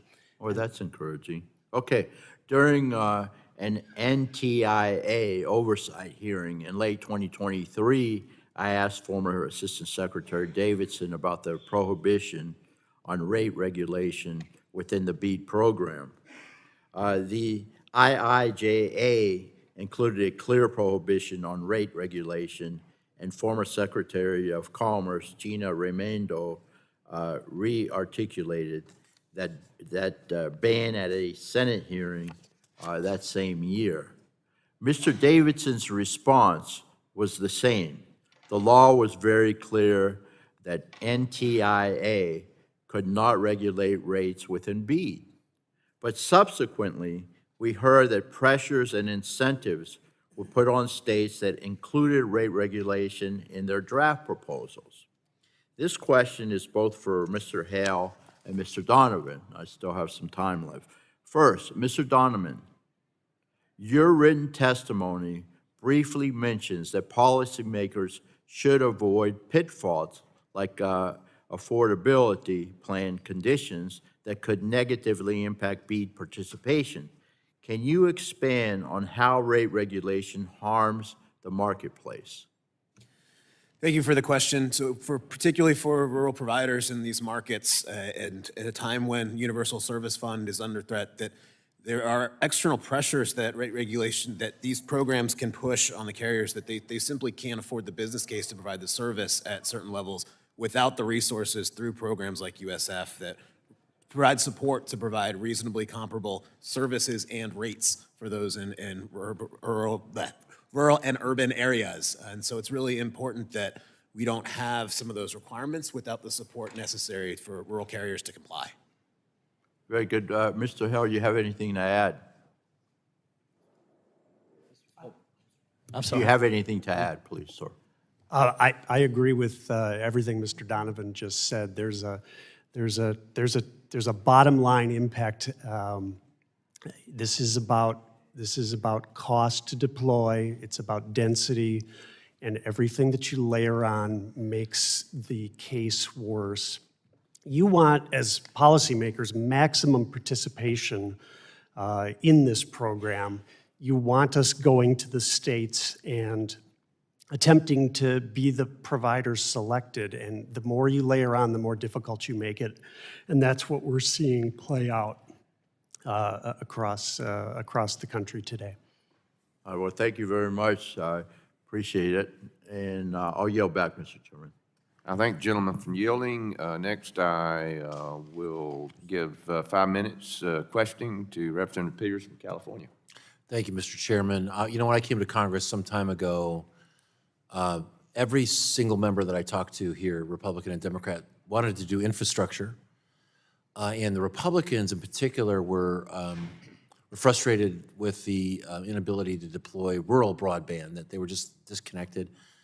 And one of my colleagues at the time, she was on the Transportation Committee, she said, Scott, we're going to do a $1 trillion infrastructure bill. And I just laughed at her. I said, if we could get $200 or $300 million for highways, I think that'd be pretty good. But lo and behold, in the last couple Congresses, we did. We got a $1 trillion infrastructure bill. We got all this money for rural broadband. And I just want to say that before I move on to criticizing that was quite an accomplishment for this place.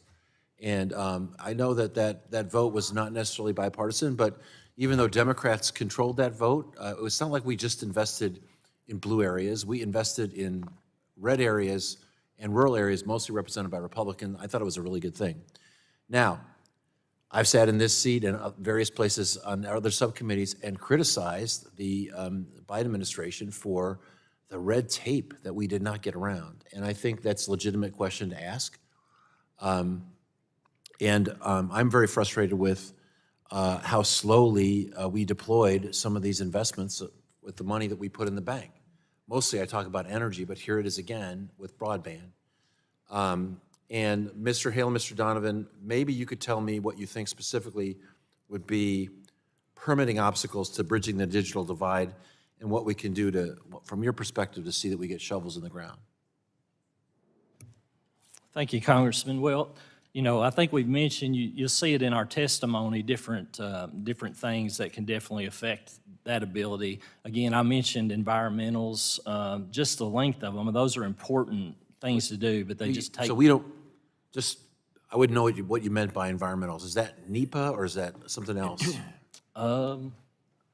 Well, I know specifically like with the Reconnect program at USDA, there's an environmental process at USDA that you have to go go through. I haven't been through those. A lot of our friends around the country have. That's one of the big ones. It's not the process of going through it. It's just how long it takes. okay. Like we said with the Army Corps of Engineers, we have sometimes with the railroads, we have some issues, but Mr. Donovan, I think probably with his knowledge of what's going on across the I did country, notice, has by the way, probably there's got better. instances where there's 17 different agencies who need to be involved with project reviews. So I mean, I know must be very frustrating, but go ahead, Mr. Donovan. Yeah, I think, look, it's making sure that there's the resources to process these points that's come up. Things like the Broadband Incentives for Communities Act could help provide some of those additional resources to process it. But it's also, sticking to shot clocks that exist now, to having them be actionable, so that they actually matter, so that these operators have some certainty as they go through the process, that if they do their part, that the federal partners are going to be working with them on the permits, so that there's a collaborative to try and get it done. I hear from some members that they hear from local on the ground that NEPA is used as a verb of, if you try that, I'm going to NEPA you to death. And, that's not the right incentives for moving. You have sympathetic ear here on that. I would just say this. I've never thought that just hiring more people was the way to make things go faster. I think there are process reforms we need to make things go faster.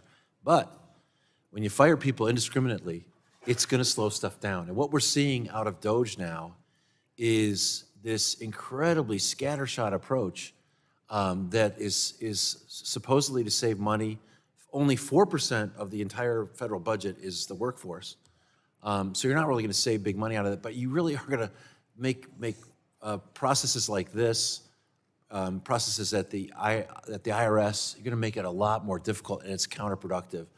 I hope my colleagues on the other side know, of all the people here, I really want to work to make these processes faster. I think the way we're seeing this deployment of cuts to probationary employees, and I've seen this in the Navy, I've seen it at NIH, I've seen it in IRS, is making it harder for Americans. Let's take a step back. Let's all agree we want to get rid of waste, fraud, and abuse. Let's all agree we want to improve processes. Let's all agree we want to get rural broadband done. But the way this is happening is really counterproductive. And I would just suggest that we have the power of the purse, but we also have the power to let the president know what we're hearing. And by the way, I think technological solutions might be available here as well. And we have a technologist involved at DOGE. I would much rather see him involved in what he knows, which is technology, than what he doesn't know, which is how to manage these agencies. And I yield back. I thank the gentleman for yielding, and now I yield 5 minutes from my colleague from Georgia, Representative Carter. Thank you, Mr. Chairman, and I thank my colleague from California. I know he is sincere about permitting reform, and I appreciate that very much. But let's face it, the past 4 years under the Biden-Harris administration has been nothing short of a disaster for broadband deployment and expansion through America, and it's because of the permitting process.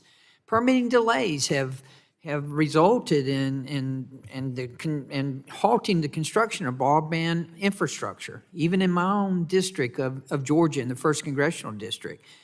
Take, for instance, the Bureau of Land Management and U.S. Forest Service, frequently exceeding the 270-day deadline for reviewing broadband permitting requests on federal lands. There was a study, and listen to this now, a study conducted by the U.S. Government Accountability Office found that about half of the permitting requests processed by the Bureau of Land Management and the U.S. Forest Service exceeded the 270-day deadline, and that both agencies currently lack a method of alerting staff appropriately when the deadline is approaching. Mr. Spellmeyer, let me ask you, how do these lengthy reviews and delays impact Americans' access to reliable and high-speed internet? Well, as I said earlier, Congressman, I've talked to providers just last night who were telling me 3 years is a regular time to sit around and wait for some of this stuff to move through. I was thinking, we all live with shot clocks. I got a shot clock in front of me right now. You've got one in front of you. We have deadlines every year. I got to file on April 15th. We just need, if that alone would make a huge difference. You mentioned, I believe, in your opening statement, my legislation, the American Broadband Deployment Act, that will streamline the broadband permitting processes. And That's a bill that focuses on standardizing regulations and expediting federal and local approvals and improving coordination among agencies by cutting red tape. And if we do this, these reforms will result in accelerating broadband deployment, particularly in rural areas. I'm a former mayor. I will tell you, it's also the locals that sometimes hold this up, and we need to address that as well. But it obviously supports economic growth. Mr. Donovan, how would this legislation, the American Broadband Deployment Act, how would it impact your members and the industry's efforts? You're increasing certainty for the operators as they're going through the process, that they know that if they get to the end of it, there will be a decision. You can proceed with your build, or here's what you need to fix. But you're not sitting in limbo forever waiting. Like, as my colleague said, when the shot clock goes off, you need somebody to blow the whistle to make sure that that's enforced. Mr. Spellmeyer? Yeah, and certainty encourages investment, and uncertainty discourages investment, and that's what we're we've just had a concerned change in administration. I've had so many companies come into my office, and they want the same thing. We need certainty. We need to understand. We need to know what the future. In order to invest, we've got to know what the future holds and what's going to be there and what's not going to be there. And I was in business for 32 years, and I will tell you, without certainty, it's difficult to make business decisions. And I think that's what we're up against. As Mr. Hale said earlier, he's depreciating his investments over 15, 18, 20, 30 years, and it's the same thing for my members. And it's really dangerous to ask providers to make commitments without that certainty. If we were to have this permitting reform bill that enacted, that we're talking about here, how soon would organizations like your members be able to start serving rural communities that are in need of broadband? I am confident we could do that by September 1st of this year. Mr. Donovan? Just to add on to that, the timing of these reviews actually matters a whole lot in a lot of rural America, especially out west. There's places where you can't start the review until a certain amount of the snow is gone from the ground. It takes time to process the time, and by the time you get the permit, you may be past your build window, and you can't get back out to those sites until the next summer. And so that's where the sequencing of this really matters if you want to take it from an exercise of going through the permitting to an exercise of deploying broadband. Mr. Chairman, I would submit to you that as many people come into our office, and I don't care what sector of our economy you're talking about, whether you're talking about technology, whether you're talking about healthcare, whether you're talking about energy, it's all the same. Permitting, regulations, crushing us. It needs to be reformed, and I hope that we can get this bill passed so that we can have some reform here. Thank you, Mr. Chairman, and I'll yield back. I thank the gentleman for yielding. Now I recognize Representative Dingle from Michigan for 5 minutes of questions. Thank you, Mr. Chair, and thank you to all the witnesses for joining us. Broadband is not a luxury. It's an essential infrastructure that determines whether families, businesses, and communities can succeed in today's economy. I strongly support continued investment in the Broadband Equity, Access, and Deployment, BEAD program, and other broadband initiatives. As we all know, it's bringing high-speed internet access to underserved areas by funding broadband planning, infrastructure deployment, and adoption programs in all 56 states and U.S. territories. And we've made a lot of progress, with states already implementing BEAD to expand access. But let's be clear, the work is far from done. We've got to ensure that the federal government follows the law, upholds affordability measures for eligible customers, and delivers on the promise of universal broadband. I remain committed to fighting for solutions that make broadband accessible and affordable for every American. But I am concerned that the Trump administration and my colleagues across the aisle are actively working to delay the broadband implementation, to push changes that would directly benefit Elon Musk by funneling billions of taxpayer dollars to his Starlink service, a blatant conflict of interest. The Department of Commerce is withholding approvals that would otherwise have shovels in the ground in states across the country. The BEAD program demands a comprehensive, efficient, and collaborative approach. We need to be thorough, thoughtful, and deliberate. Michigan's broadband office, like many others across the country, has worked extensively with stakeholders to craft a strategic, long-term approach to broadband expansion. However, concerns have emerged that federal mandates or sweeping program changes at this late stage could force states to go back to square one and restart their selection processes, leading to significant delays. And state broadband offices are voicing frustrations over recent delays in BEAD implementation, with many pointing to a slowdown in the approval process at NTIA and on NIST. These delays are slowing the efforts to get shovels in the ground and connect communities. Ms. Morris, what steps could this NTIA take to speed up the approval process for state BEAD plans? Thank you, Congresswoman. The easiest step would be just to push forward the 3 states who already have plans approved by NTIA and are just sitting in the queue, essentially at NIST, should push those through and allow the money to flow, the money to be released and the shovels to go into the ground. Michigan has led the way in leading BEAD responsibly, but federal interference could slow or even jeopardize the program. My state's telling me this. Ms. Morris, what are the risks if political interference continues to obstruct federal broadband programs?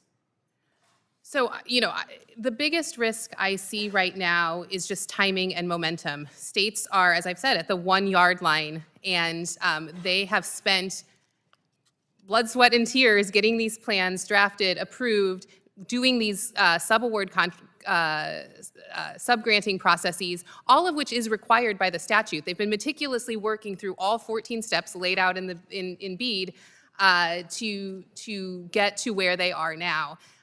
Any step backward, one, is going to undo, it's going to be wasteful of all the work that they've already spent, a waste of tax dollar money.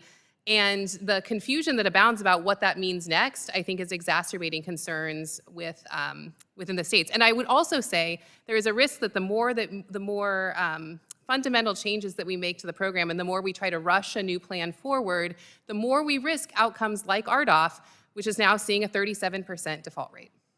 Thank you. Republicans are attempting to rewrite BEAD's statutory requirements to weaken its focus on high-speed, future-proof networks. If successful, these changes would funnel billions in taxpayer dollars to Starlink, despite its well-documented shortcomings compared to fiber broadband. Mr. Hale, what would be the implications, both today and in the long term, of allowing Starlink and other satellite providers broader access to BEAD funding? Are there any drawbacks to consumers and businesses by prioritizing satellite broadband over fiber technologies? Yeah, I think you all know I'm a fiber fan. That's what we're building. There is no technology that can match what we can provide for fiber. If we're talking about long term, I think it's the best solution in many cases. That being said, I think you hear a common chorus that we need to use every tool to reach every American if that's our goal. So, the best thing to do is to absolutely take a long-term view of what that would mean, and I think that's best done at the state level. They know their locations better. They know their unique circumstances. They know what technologies will work. They don't know what that'll be until they see applications and proposals that come forward that may include fiber. So I think, we need to use every tool in the box to get to every American, and it's going to be a different business case by state. So giving states the flexibility to do that exercise to figure out what's best long-term for citizens in that state's the best approach. Thank you. Now yield back, Mr. Chair. The gentlelady yields. The chair now recognizes the gentleman from Florida, Dr. Dunn. Thank you very much, Mr. Chairman. Americans do indeed have every form of technology at their fingertips for broadband deployment and related applications, including fiber optic, fixed wireless, mobile, and robust satellite systems. All are important to Florida. Thank you for those comments, Mr. Hale. Historically, America has done a stellar job in building out telecommunications infrastructure, and much of this was done before commercial entities received any government grants to provide that service. Now we've thrown $42 billion in broadband in taxpayer money, and we say we need to solve this problem. We haven't laid an inch of fiber yet. Not one single additional customer has been served. So, in fact, I drive around in my district with a purely commercial satellite link in my car because reliable cell service is absent in half of my district. And I know there's plenty of healthy competition in our market to fix that. Mr. Spellmeyer's testimony on evolving technology in the market was encouraging. Your members are providing fiber pipes to data centers, cell towers to offer all kinds of service bundles, and broadband prices have fallen from 87 cents per megabyte per second in 2015 to a mere 16 cents for comparable service last year.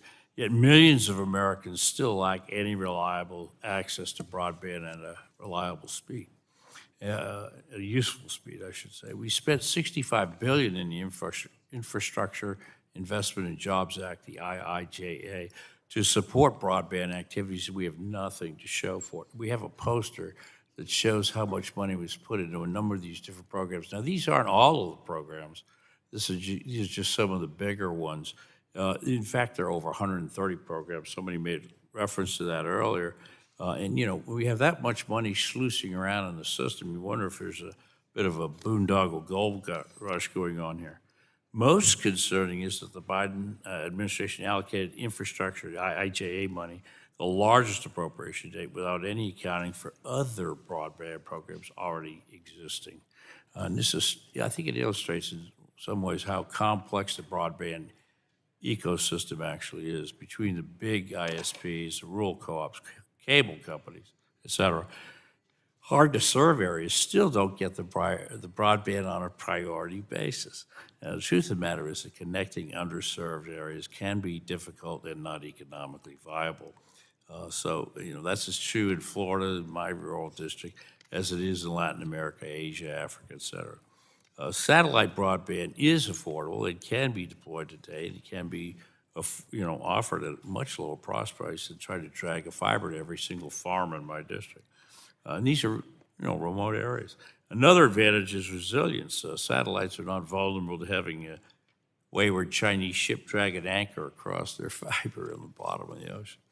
Ms. Morris, I understand the NTIA finally amended the implementation of the requirements to allow alternate technology to fiber for locations that are difficult to reach by fiber. I guess that's better late than never. I'm supportive of the chairman's bill, which I co-sponsored, to reform the BEAD program, allowing full access for alternative technologies.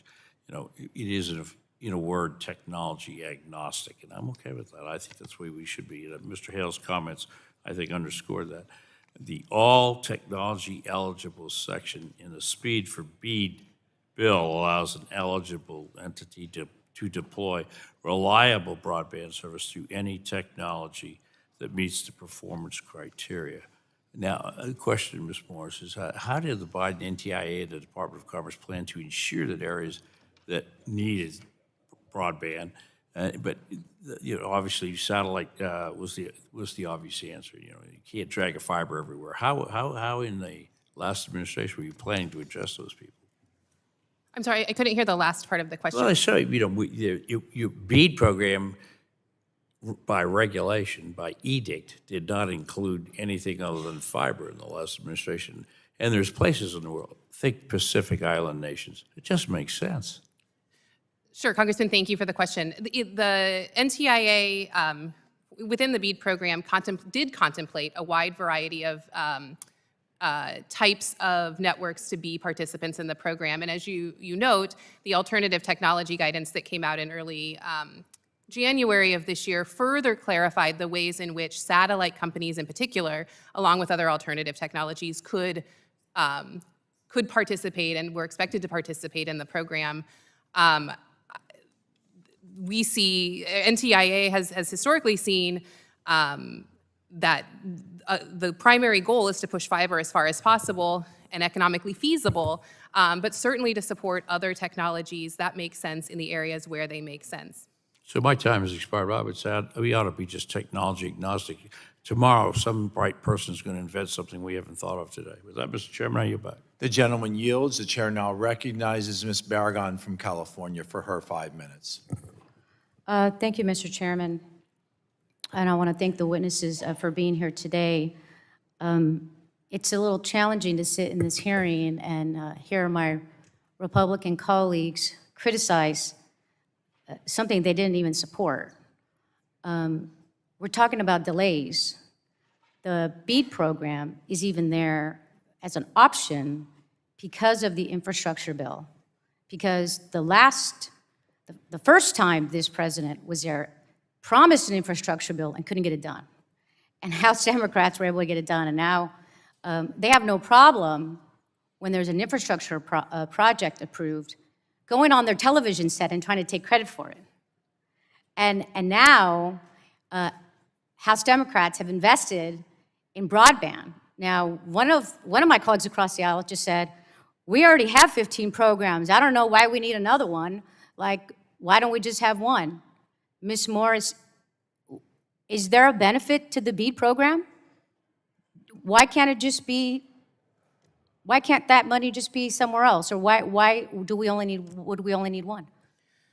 So the way it's right to acknowledge that there are a variety of funding programs with a variety of purposes that are funding high-speed internet investments throughout the country, all with different goals, some with specific rural goals, some with tribal goals, some with digital equity goals, and they are all working in concert together. And I will say that in my time at NTIA, I saw some of the closest and most integrated partnership across the federal agencies and departments that are tasked with this money to make sure that the money was spent wisely, efficiently, and that programs like the BEAD program, which Congress recognized would take a long time to implement, could be the cleanup batter when it comes to finally connecting the last remaining locations that had not been served. So, on some ways, we're at the mercy of the way Congress passed the laws and the way that they're directed to different agencies and partnerships. But in other ways, it creates a lot of opportunity for agencies and departments to work together, to leverage these different sources of money, and to do what we've never been able to do and have at this moment the opportunity to do, which is to finally close the digital divide once and for all. And is it my understanding that the state of Louisiana is on the doorstep of actually being able to get these dollars and put it into effect? More than on the doorstep. Their final proposal has already been approved. It is sitting with NIST. I don't know if there's employees to remove the special award condition that's holding it up, but that's the step that needs to be taken.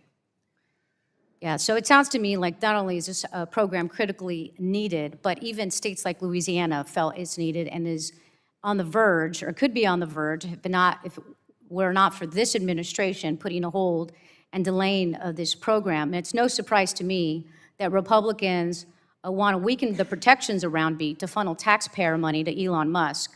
We've already seen this scheme play out with the FAA. Last week, Elon Musk falsely claimed on X that Verizon failed to meet the conditions of its $2.4 million FAA contract to upgrade air traffic control systems. According to press reports, the FAA is now considering handing the contract over to Musk Starlink. This move comes merely weeks after Musk Doge accessed the FAA's sensitive information and systems. There's a word for this. It's corruption. Ms. Morris, given Elon Musk's influence over federal agencies that regulate his businesses, how can we ensure that BEAD funding is put toward actual broadband infrastructure as currently planned, rather than diverted to any one individual or company? So there's a couple of ways in which I'll answer your question, Congresswoman. I think it's critically important to look to the states that have been doing this work for the past 3 years and ask them what they need, what they want to do, what they've planned to do, and to the extent that they are prepared to move forward to either the next phase in the 14-step process or to the finish line or the end zone, given an earlier metaphor, that we give them the tools to do it.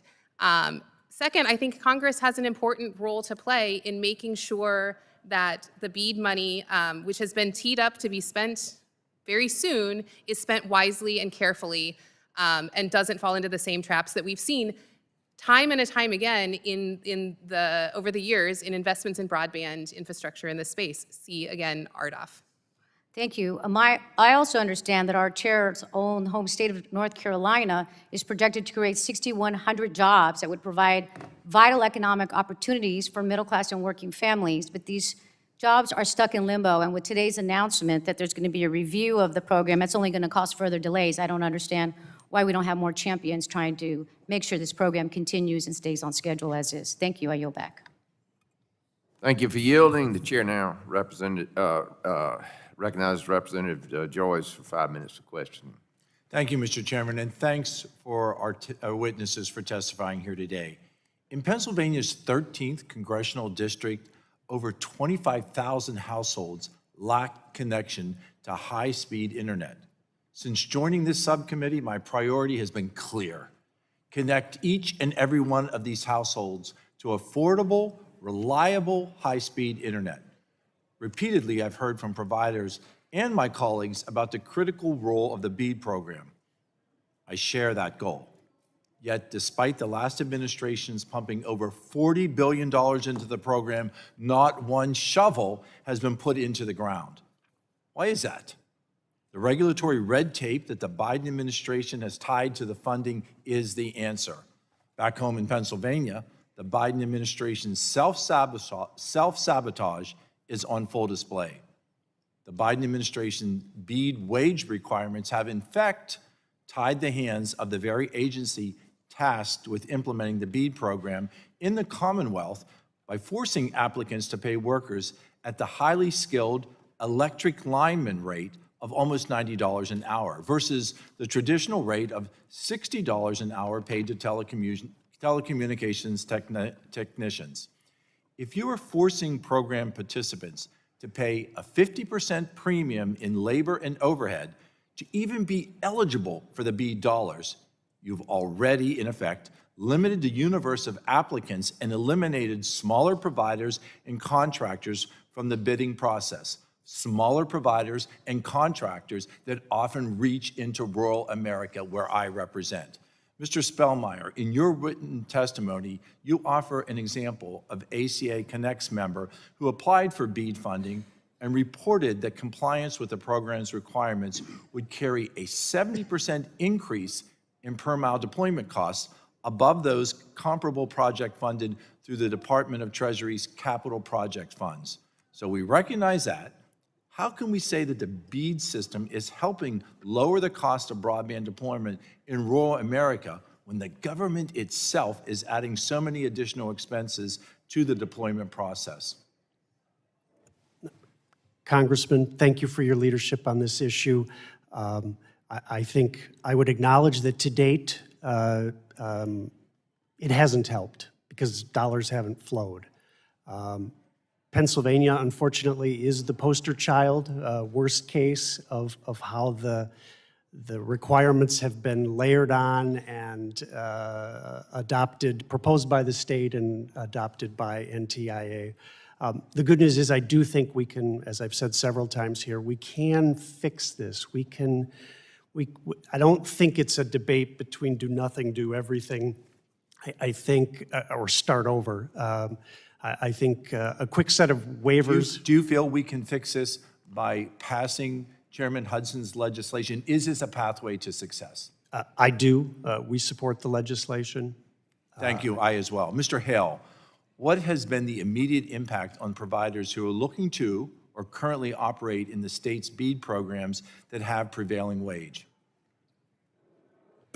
It just hurts the business case. Again, these are market failure areas. You're really needing to have a great business case to serve them, and prevailing wage hurts that. And I'm going to tell you, wages jumped after COVID, and if this money starts rolling, there's not enough contractors and workforce out there, those wages are going to go up anyway, to be honest. So I think the prevailing wage is unnecessary. So you're saying that the market should determine the wage? The market will, it'll push. Thank you, I agree Not with enough that. there. Mr. Spellmeyer, what reforms can we make to ensure that states are following and adopting any potential labor reforms to the point that we're discussing? That's a great question, and to be honest, I haven't given it the level of thought that I wish I could have in advance. I think there's an NTIA controls the money. NTIA's got the money. They can make sure that the states follow however NTIA interprets it, and that would be a function of the current Commerce Department to make sure that it does get followed. And if it doesn't, the money doesn't flow. There would be other problems if the money didn't flow, but I think states will enforce the provisions. Thank you. I have one goal, and that is to connect those households in my Pennsylvania district to the internet. And if there is a common sense solution that can eliminate the hurdles that stand in the way of achieving that goal, then we owe it to our constituents. And to the parents in my district who take their kids to the Sheetz convenience store so they can log on to do their homework because that's where there is Wi-Fi. We owe it to all of America. To get shovels in the ground, we need to get America connected. We need to allow the farmers, the educators, and all of those involved to have the connectivity that they deserve. Thank you, Mr. Chairman, and I yield back. I thank the gentleman for yielding. Now, the chair recognizes Representative Carter from Louisiana. Thank you, Mr. Chairman, and what a perfect segue to hear my colleagues see that we need to have shovels in the ground. Wow. Louisiana is just a stone's throw away from shovels in the ground. Louisiana is a perfect example and demonstrative of this being a bipartisan issue and not one that is partisan. The program started under the Biden administration, started implementation under the Democratic Governor John Bel Edwards, and has since been moving with warp speed under the Republican Governor Jeff Landry. And I will quote, Jeff Landry said that the BEAD program is a generational investment that will create thousands of jobs, drives billions in economic growth, and transforms Louisiana communities in all 64 parishes. Ready to have shovels in the ground. However, since Trump administration took office, just a week after Louisiana received its final approval, the Commerce Committee has withheld final funding approving that would otherwise put shovels in the ground, and we would be moving forward. Yet we find a way to take something that is clearly bipartisan and somehow want to make it partisan. Take something that Louisiana has demonstrated our ability to work together, Republican and Democrat, to have a smooth transition to bring fiber to all parts of our state. This is one of those matters that we have such a clear example of how it's working. So why do we want to stop it? It's moving. Why do we want to stop it? A question for Ms. Morris. Ms. Morris, can you tell us about the time, detail, and planning that goes into creating the state's BEAD deployment plan? And what happens if this administration starts pulling threads that make the fabric of these plans and awards specifically for states like Louisiana, who's ready to go? Thank you, Congressman. As I've referenced, there is a very detailed process laid out in the statute that states must follow in order to get their full funding essentially unlocked and approved and ready to go. Each of those steps has different equities. Some of them are outside of the state, less inside the state's control, like the mapping process, which it took a year for the FCC's maps to initial map to be released. Others are a factor of, the unique characteristics of the state. There's, states will draft their plans, they will submit them for approval. There's usually back and forth to try to help get to a workable place within the constructs of the statute for the BEAD implementation. And states have navigated all of that. They have spent hours upon hours. So given that we've done all that and we were literally ready to put shovels into the ground, any delay that stops and starts over will likely cost more money, not less. Will likely cause more money, and if we're talking about something like reclassifying satellite or other services as reliable broadband, states could not only have to redo their entire bids, but it raises questions about whether or not locations are even available to be served under this. So we would actually go backwards. Thank you. Mr. Hale, based on your experience managing small fiber-based companies, what challenges do the internet service providers and contractors have received rewards in Louisiana to this moment? What would that do to them? Well, I would just say in general that I got a minute 10, so just say we quick. think there needs to be a recalibration, not a restructure, and that should happen quickly to move forward for providers. That recalibration Is there a risk that we go backwards? There is risk that you go backwards, but it may cost a little bit more, but the final result could be improved. So that's the recalibration I'm talking about, but it should happen very quickly, especially in Louisiana. Mr. Donovan, how would this affect your company's efforts to connect underserved communities if BEAD funding was eliminated? I'm sorry, if it was eliminated? Yeah. You'd be removing a significant investment to connect everyone using fiber and I don't know how we got this far without giving credit to the Louisiana plan of the Gumbo plan, which is a great name for it. Thank you. But of using fiber, of using fixed wireless, of using satellite where it's necessary, but using all those tools. And Louisiana is leading the way and very proud of that fact. And I'm very proud of the fact that every single one of our congressional districts, 2 Democrat and 4 Republican, will benefit greatly, particularly in these rural areas. Everyone wins. And I will tell you, this program has been heralded by Republicans and Democrats in my state. And I urge us to not go backwards in making this partisan when, in fact, it shouldn't be. Mr. Chairman, I yield. Gentlemen, for yielding, votes have been called, but we're going to go to Mr. Pfluger. And the chair recognizes Mr. Pfluger for 5 minutes of questioning, and then we will go to votes. Thank you, Mr. Chair. Mr. Donovan, I want to say thank you for your help and the support in last year's Congress on the Supporting National Security with Spectrum Act. Really appreciate what y'all were able to do. I'll quickly go, and I know several of my colleagues have talked about this, but Mr. Spellmeyer, we're talking about, for 1,200 days, not a single dollar of the $42+ billion has been spent on broadband deployment. And look at part of the reason for this delay, which was the Biden administration's efforts to force states to adopt union workforce agreements, climate change provisions, et cetera, et cetera, et cetera. And in Texas, in the BEAD plan, the prevailing wage requirement, which would increase labor costs by 20 to 30% for rural internet service providers and prevent them from participating in the program. So my question is, if one of my constituents wanted to know if the NTIA required Texas to include prevailing wage requirements or climate assessments that could serve as barriers to deployment, where could they see that information? Or what do they, how do they know? It's a very specific question, but any? I am not as fluent with the Texas negotiations that have gone on, and perhaps Ms. Morris can allude to that a little bit. But I would think that would be inside the plan itself as it sits out there today. A number of states have agreed to move forward on prevailing wage proposals that we think have done nothing but delay and raise the cost.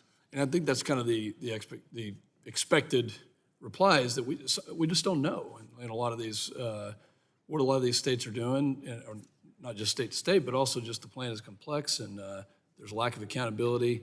And I want to highlight that I have a broadband bill, a broadband build-out accountability act that would help us with these kinds of things, because that's a lot of money, $42.5 billion, and to not have accountability for what is happening besides just planning, but it's actually not it's not building out and not helping rural Texas. It's unacceptable. You know what? I'm going to yield at this point in time to. We said we'd split the time here for votes to Mr. Fulcher. Thank you, Congressman Pfluger, and I'm going to deviate here because of the conversation. Permitting is clearly a huge, massive issue, and in my state, we have a tremendous amount of federal lands, and so that even makes it more complex. But I've got a technology question that, as far as I know, hasn't been raised, and frankly, I should probably know the answer to this. But if I don't, chances are some other people don't either. But I know we've got to have certain backbone requirements to handle bandwidth and all that type of stuff. I'll ask Mr. Donovan, technology-wise, with all the struggles we have with permitting across terrestrial sites, where does wireless and satellite fit, and how far away is the technology where some of that can be infrastructural backbone? Yeah, so both satellite and fixed wireless technologies have come a long way in recent years, and so that's where, especially with permitting, fixed wireless is a really important tool here, where if you can bring fiber to the tower, you can then serve the surrounding areas of that with a fixed wireless solution to provide the speeds that are in many instances comparable, but you're able to get those speeds and get those service to your constituents much faster. And especially in states like yours where there's some challenging geographic terrain, there's some places that you're never going to string fiber. And that's where wireless is an important tool to be able to serve everyone. Mr. Spellmeyer, in the last minute, I know you've talked about this, but I'll just try to use this and say your input, especially on permitting needs for federal land access. Yes, we have members that serve your state and a number of similarly situated states. It's a huge issue. I was talking this morning with a former member of this committee, Senator Curtis, about the impact in Utah and the need to fix it there. Anything we can do to speed that along is huge. As Mr. Donovan just alluded to, and I think he would agree, even on the wireless side, permitting reform is still needed there too. We've got to fix this. There are a variety of technologies that can serve, but they all face, to one degree or another, permitting challenges that have to be addressed, as I talked about shot clocks before. Well, speaking of shot clocks, mine is up. Mr. Chairman, I yield back. I yield to Congressman Pfluger. I thank the gentleman for yielding, and my apologies to our panel. We have to go to votes. I remind the members that we have been reminded we got 20 minutes, so we got to get down there, and we will reconvene at maximum 15 minutes after the last vote. But if you can get back here quickly, we'll get started. Thank you. Recessed.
The hearing will be called to order.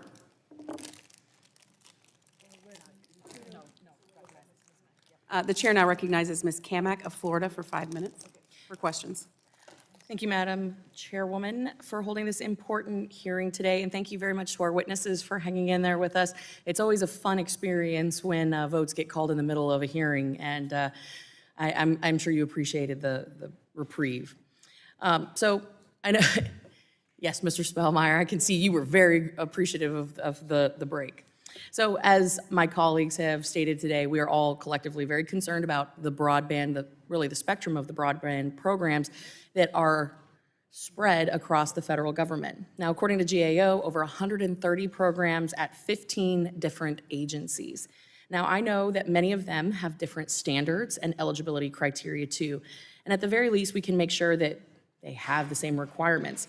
Now, I tried to do this for the USDA Reconnect program last Congress with my Rural Internet Improvement Act. Mr. Spellmeyer, Mr. Hale, how should Congress try to standardize requirements for the different broadband programs across the various agencies? I would love to hear your feedback on this, and I'll start with you, Mr. Spellmeyer. Thank you, Congresswoman. Certainly, the GAO, I think it was a GAO report Yes. that you just referenced, was quite eye-opening, even to those of us in the industry who are familiar with the programs, to see them all detailed. There is a need for standardization and streamlining. I think part of my answer to that would be conduct a review, do it through regular order here in the committee, figure out what the programs are. Congress has a habit of, throwing one program on over here, and then somebody else throws it over there, and pretty soon you've got 113 programs. I think it would be useful to streamline and combine some of those. Some of them are no longer, I think, completely relevant. Right. So consolidation. My message earlier was let's streamline the BEAD program and get back to work putting fiber in the ground and using the other technologies that are out there.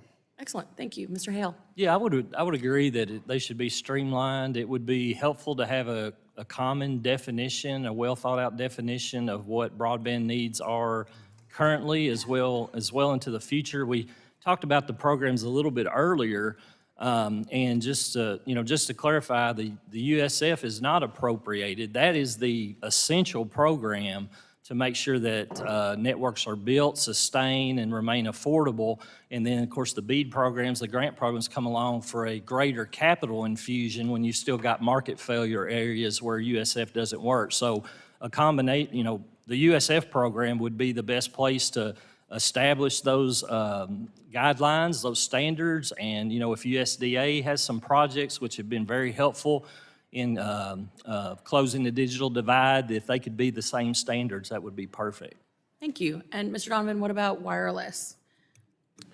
Well, I think it's important to recognize with those different programs that there is an inherent difference in fixed connectivity and mobile. And Americans want to have access at home, but also on their devices as you're not connected to a fixed connection. And so making sure that you don't lump those different programs together, and you need you need both of them to have those two different uses and purposes. And as my colleague mentioned, of looking at also the difference of what is a deployment program versus what is a program to sustain that employment. Because ultimately there's no future-proof technology of any kind if there isn't sustained investment to keep it going. Okay, perfect. Mr. Spellmeyer, NTIA added some pretty onerous labor requirements to BEAD. Now, do you think that these requirements make it easier or harder to find skilled workers needed to build these broadband networks? Well, there is no doubt in my mind that they make it significantly more difficult to find skilled workers. And I should have added in response to your first question, I think the other thing you have to sort out is what agency is going to administer what program. That's a real challenge. Well, and kind of going back to what you said, Mr. Donovan, would you agree that the requirements that we're trying to create some uniformity for across the broadband program should apply and have some, maybe synchronicity isn't the right word, but there should be some sort of mirror in the wireless realm? Yes, and it should be based on what consumers are actually expecting to receive. It's a big problem we have in the current 5G fund at the FCC, is that there's an artificially low speed threshold. That means that You you're not going don't to deliver. say. It's like dial-up speed. We could use your help fixing that before the program moves forward. Well, on behalf of basically every American in the United States, we will do everything possible to increase the upload-download speeds that are so desperately needed to be updated. So thank you all so much for your time. My time has expired. I yield. The chair now recognizes Mr. Menendez from New Jersey for 5 minutes for questions. Thank you, Chairman. Access to reliable, high-speed internet is as integral to educational and job success as access to textbooks or transportation. Connectivity allows students to learn, entrepreneurs to run small businesses, workers to access training and job opportunities, and for families to connect. But Republicans left working families in the lurch last year after they refused to extend the Affordable Connectivity Program, a lifeline that connected people across the country with internet services, including 338,000 families in New Jersey. Thankfully, the FCC stepped up after the ACP lapsed to modernize the schools and libraries programs of the Universal Service Fund, also known as E-rate, to help our constituents get connected at home through hotspot lending. This service is transformative. Learning isn't one size fits all, and students need access to digital tools outside of traditional working hours at schools and libraries. Extending access to broadband at home can change and has changed lives. And as classes and skill building increasingly rely on virtual classrooms and digital textbooks, students and teachers need to be connected at home to keep from falling behind. Without broadband at home, completing homework is nearly impossible, forcing students to fast food restaurants or library parking lots after hours just to get a Wi-Fi signal. Thankfully, with hotspots, it doesn't have to be this way anymore. In my district right now, schools and libraries like the Guttenberg School District and Elizabeth Public Library System are taking advantage of this new service provided through the E-rate program by applying for hotspots and service to help families in New Jersey's 8th Congressional District. And 1,200 schools and libraries across the country are currently applying for close to 1 million hotspots. That's 1 million families that could have access to a brighter future because of this innovative modernization of the E-rate program. Unfortunately, like some of the other groundbreaking broadband programs we've discussed today, this program is under threat by Republicans who have introduced CRAs in both chambers to repeal this FCC action and prevent libraries and schools from getting access to these hotspots. And I appreciate earlier my colleague, Mr. Joyce, referring to students in his district having to use parking lots to access Wi-Fi. I would hate to think, and I do hate to think, of the kids in his district sitting at sheets in the evenings to do homework, as I wouldn't want that for my constituents or any of my colleagues' constituents. Luckily, we've seen those cases plummet because of the FCC's hotspot lending program. So I hope he and all of my colleagues will join me in fighting against efforts to pass a CRA that would undo that progress. It's difficult to imagine why they would want to set our students back to the days of sitting for hours in parking lots just to keep up in school, but that is exactly what they are trying to do. This would make their own constituents worse off. Ms. Morris, you've spoken extensively about how our broadband programs are designed to work together to address aspects of the digital divide.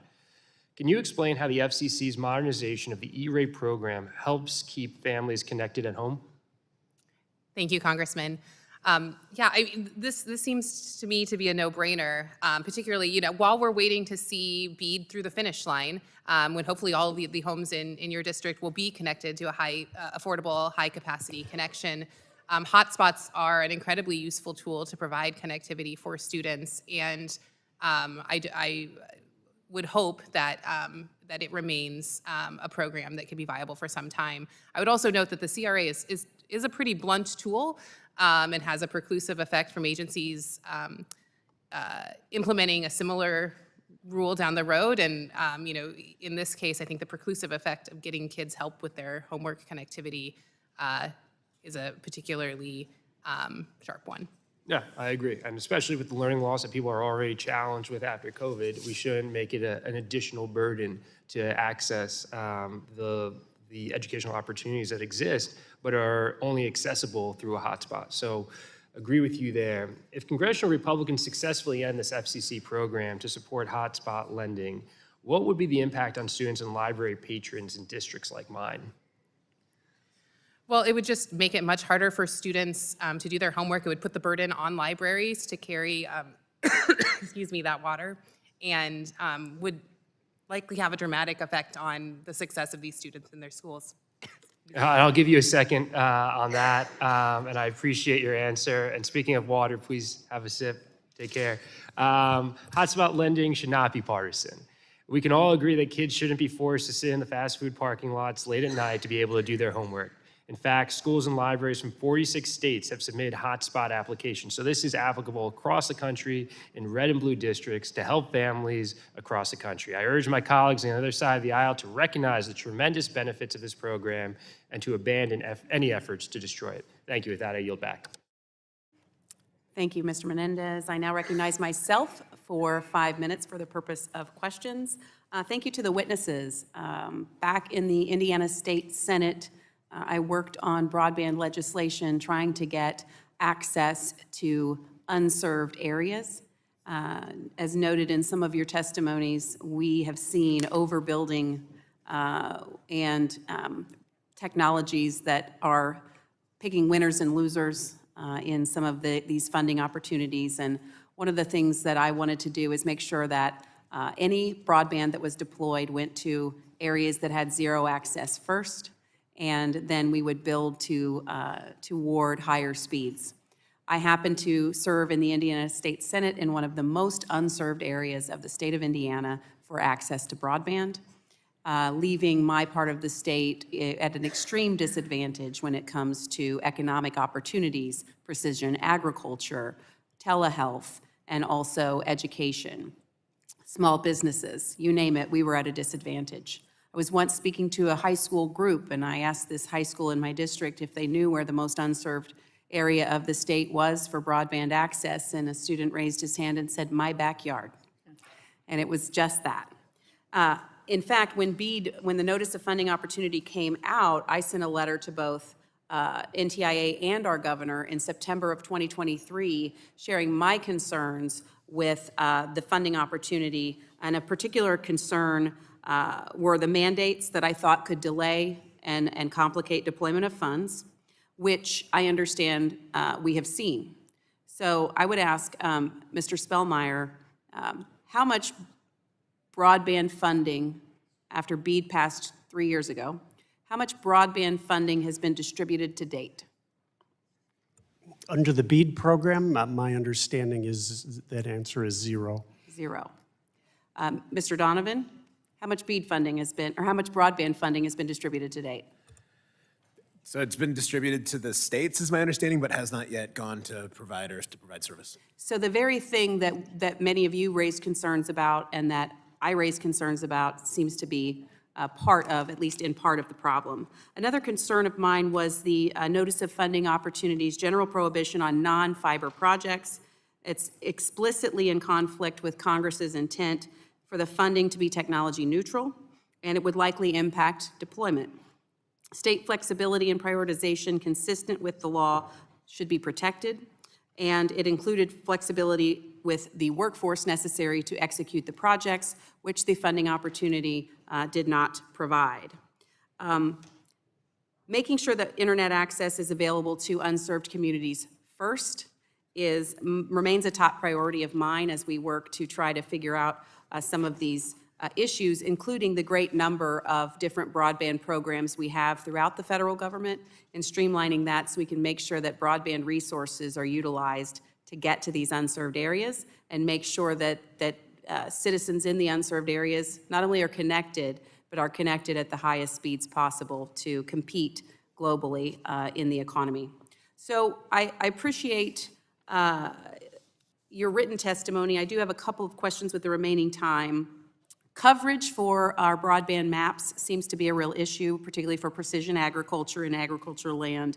Our mobile coverage is lacking. Do you think it's possible we can improve the coverage maps to better show what areas are agricultural and what's necessary to build it out? And I will put that question to Mr. Donovan. We have to. right? If we move forward these programs with maps that show that there's overstated coverage, especially over agricultural ranch lands, then you're going to continue to remain unserved and unavailable to use the latest technologies. So, Mr. Donovan, I want to talk about the 5G fund. I understand the CCA has concerns with how the Biden FCC structured the program. You outlined some of that in your testimony. You say the way the program is structured could unintentionally lead to mobile connectivity in rural areas that would be worse than what is currently available. What do you mean by that? So as it's currently structured, there's some places that have service today because of USF support, where USF has been invested to it. But if the speed thresholds for what can qualify for the program are artificially set, then places that only have service today because of USF will be ineligible for the 5G fund. So you'll plow all the money into some super expensive sites in the most remote areas where maybe satellite is the best way to serve it. Meanwhile, the places that rely on USF to stay online today are going to go dark. This will lead to rusty towers and less service. Yeah, thank you. With the remaining time I have, Mr. Spellmeyer, is it your impression that the labor requirements in BEAD have impacted deployment? Unquestionably. Thank you. I'd like to submit for the record both letters that I sent not only to our governor but also to the NTIA. Submit those letters to the record without objection. Thank you. I'll now recognize Ms. McClellan of Virginia for 5 minutes for the purpose of questions. Thank you, Madam Chair. The good news here is there are a lot of areas where there is universal agreement. We agree that universal broadband is as necessary today as universal electrification was in the beginning in the 30s, and universal service for the old landline telephone was. Broadband has basically replaced our landline telephones, but it also ensures that we can have the most up-to-date and highest technology in a wide variety of places. We agree that every community should have access to affordable, reliable, high-speed internet services that can adapt to ever-increasing demand, and that we don't want our rural and low-income communities to get the short end of the stick for reliability and affordability. But building a broadband network is complicated. It's more complicated, I would argue, than building highways and bridges and roads because the broadband network can become obsolete that much more quickly. So let's talk about the reason for the BEAD delays. We hear from our Republican colleagues that they're worried about waste, and we agree. And so we wanted to make sure that federal funding through the BEAD program was used to build out unserved areas. I've heard that a couple of times. It's not permitting delays that have caused the delay up to now because you don't get a permit until you know where you're putting your equipment, and you don't know where you're putting your equipment until you know who's unserved. So that was why the act said FCC build a map that will be the starting point for how money is allocated to who and where. But the FCC doesn't know who's served, they don't know where the networks are, and they don't know what's in the pipeline to be built. So they needed to get that information from the broadband providers. That's a complicated process I don't have time to go into, but let's just say that took a long time. It took a year. Then, because we want to make sure we're not going to overbuild and waste money, there was a challenge process led by the states. That took 6 months. Because as we did with the telecommunications infrastructure, we left to the states the primary responsibility of figuring out how to allocate this money. That's appropriate. States were all over the map. Some states like Virginia had broadband offices, had programs that were already giving out grants to build networks. Other states had to start from scratch. States are public entities, and when they take public actions, they have to follow open record laws, open meeting laws, so that they can get input from the public, so that the public can be sure what the requirements are going to be in whatever plan they ultimately adopt. That takes time. Public notice, et cetera. That was a 6-month process just to do the challenge process, but at the same time, before they could get to the challenge process, they've got to build up the broadband capacity, bring the stakeholders together, et cetera, et cetera. So that's what has happened in the first year and a half. Once you get the map, then you build your plan. Once you know who needs the broadband, then you build the plan for how to get it there. That's what's been happening in the rest of the time. Not permitting because there's nothing to get a permit for yet. Now, there's been a lot of discussion about should this be technology neutral. The Act says that whatever federal dollars are spent on needs to be scalable and reliable. Scalable means it needs to meet demand. What we're talking about are the upload speeds and download speeds of everything from healthcare infrastructure and information to the infrastructure for a manufacturing plant to my son playing video games on his phone, all happening at the same time. So you need to make sure you have a network that's reliable and sustainable no matter what the weather. Fiber, in most cases, meets that need more than in other cases. And so what the Act does is say, whatever the technology is, we want you to choose the one that's the most reliable. That may be one thing today, but build a plan that's future-proof. So we can build a network that's future-proof so that when we spend federal money, we don't waste it on something that is obsolete tomorrow. Now, I don't have a question. I just wanted to make sure that we all understand the starting point of what we are and are not talking about when we decide what changes need to be made to BEAD and what the long-term implications will be. And I yield back. The gentleman from South Carolina, Mr. Fry, is recognized for 5 minutes for questions. Thank you, Madam Chair, and thank you to all our witnesses for being here. I actually have really enjoyed the testimony. I know we've been bouncing around and we were on the floor, but it's been really good as a new member of the committee to hear it. Broadband is critical. It's absolutely essential to our students, our healthcare providers, our rural communities. We've got some folks that are here with me, constituents of mine from some of those rural communities. Yet, you know, and the criticism from us, and I think broadly, at least some on the other side, is that under the previous administration, mismanagement and regulations have really slowed that expansion, leaving many Americans, particularly in underserved and rural communities, without that necessary access. In South Carolina's 7th Congressional District, where I represent, Ori Telephone Cooperative, HTC, is bridging that digital divide. If you look at a map, they've basically, you can tell where the county lines are because they have installed so much fiber and connected so many people, tens of thousands across the county, and expanding into others. They've made major investments in high-speed internet, but without these streamlined policies, their ability to provide that reliable, affordable broadband, I think, is at risk, and they're not the only ones, right? We must fix those programs, preserve the Universal Service Fund, cut some of this red tape, and improve the grant programs as discussed, like BEAD.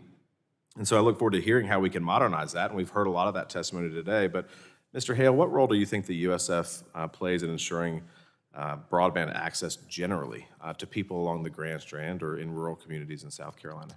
Yeah, I mean, as I stated before, USF is the essential program. It's not necessarily designed to bridge the digital divide completely with capital projects, but it does provide that in South Carolina. It does provide that in every state, and if you want it to last long-term and be there 10 years from now, be sustainable and promote affordability, it is the program that you have to do. Again, now you have to have interjection of these other programs at the same time to do that capital for these market failure areas where USF is not providing that. That's where BEAD comes in. So, but it's critical. It's going to be critical for a long time. These networks aren't going to last forever. You're going to have to rebuild them again at some point. So that's you've got to have a strong USF program. Thank you for that, Mr. Donovan. Can you discuss the importance of ongoing USF support in maintaining initial investments in those broadband networks? Absolutely, and I love holding up HTC as a success story for how this program can work. As I've said before, that there's no such thing as a future-proof technology if you can't continue to preserve and invest, maintain it That's just part of operating a network, and that's why it's so critical to have the backstop of USF for preservation of service as well as the expanding broadband connectivity. And that's why we are so concerned that if the Supreme Court does something to jeopardize USF, I strongly encourage you to be ready for Congress to step in and to maintain it.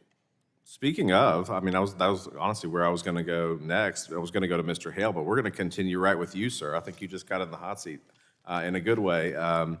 You know, given that uncertainty, what should Congress do now to prep for maybe the inevitable, or maybe just general things that we can do to fix it with the funding gaps, the loan defaults, broadband price hikes for consumers resulting from Supreme Court action? I mean, so CCA is part of this at the Supreme Court because we do think that what Congress did in the 96 Act is constitutional and that we were successful, but we're defending it because of the grave situation if this court goes the other way. So Congress can affirm again the constitutionality of the Universal Service Fund. The challenge while the court case is pending is that if you don't know how the court could say that it's unconstitutional, it doesn't really give you the roadmap for what Congress needs to do to fix it. Again, because we think that it's already pretty clear that it is constitutional. Thank you for that. Mr. Hale, also kind of in that same vein, do you believe that Congress should consider, I know that there's a proposal to address the private delegation issue before the court of the Universal Service Administrative Company. Do you believe Congress should consider that option in preparation of? Congress should be prepared, yes. I think there's, you know, a plan B. We still think USF is constitutional. We are hopeful that the Supreme Court will rule that way. But yes, Congress should be prepared to step in because we've talked about today the devastating impact if USF went away, and it would be immediate. So definitely need to be ready for and I know this committee and staff and leadership have had discussions about that for a long time, along with the Senate Commerce Committee. Thank you so much. With that, I see my time has expired, Madam Chair, and I yield back. Mr. Chair, we switched. Switcheroo. I thank the gentleman for I wasn't assuming your gender. Okay. Well, it's whatever you think you are these days, right? Anyway, enough of that. The chair recognizes Mr. Tonko for 5 minutes for questioning. Thank you, Mr. Chair and Ranking Member Matsui, for hosting this hearing, and thank you to our witnesses for being here today. Expanding broadband access has long been a priority of mine because high-speed internet is no longer optional, it's essential. That's why the Bipartisan Infrastructure Law's $42 billion investment in the BEAD program is an historic victory for the American people, aimed at ensuring every American has access to affordable and high-speed internet. But instead of seizing this opportunity, House Republicans have sought to undermine it, sowing doubt, weakening program standards, and putting corporate interests ahead of hardworking Americans. Despite these challenges, states are making headway.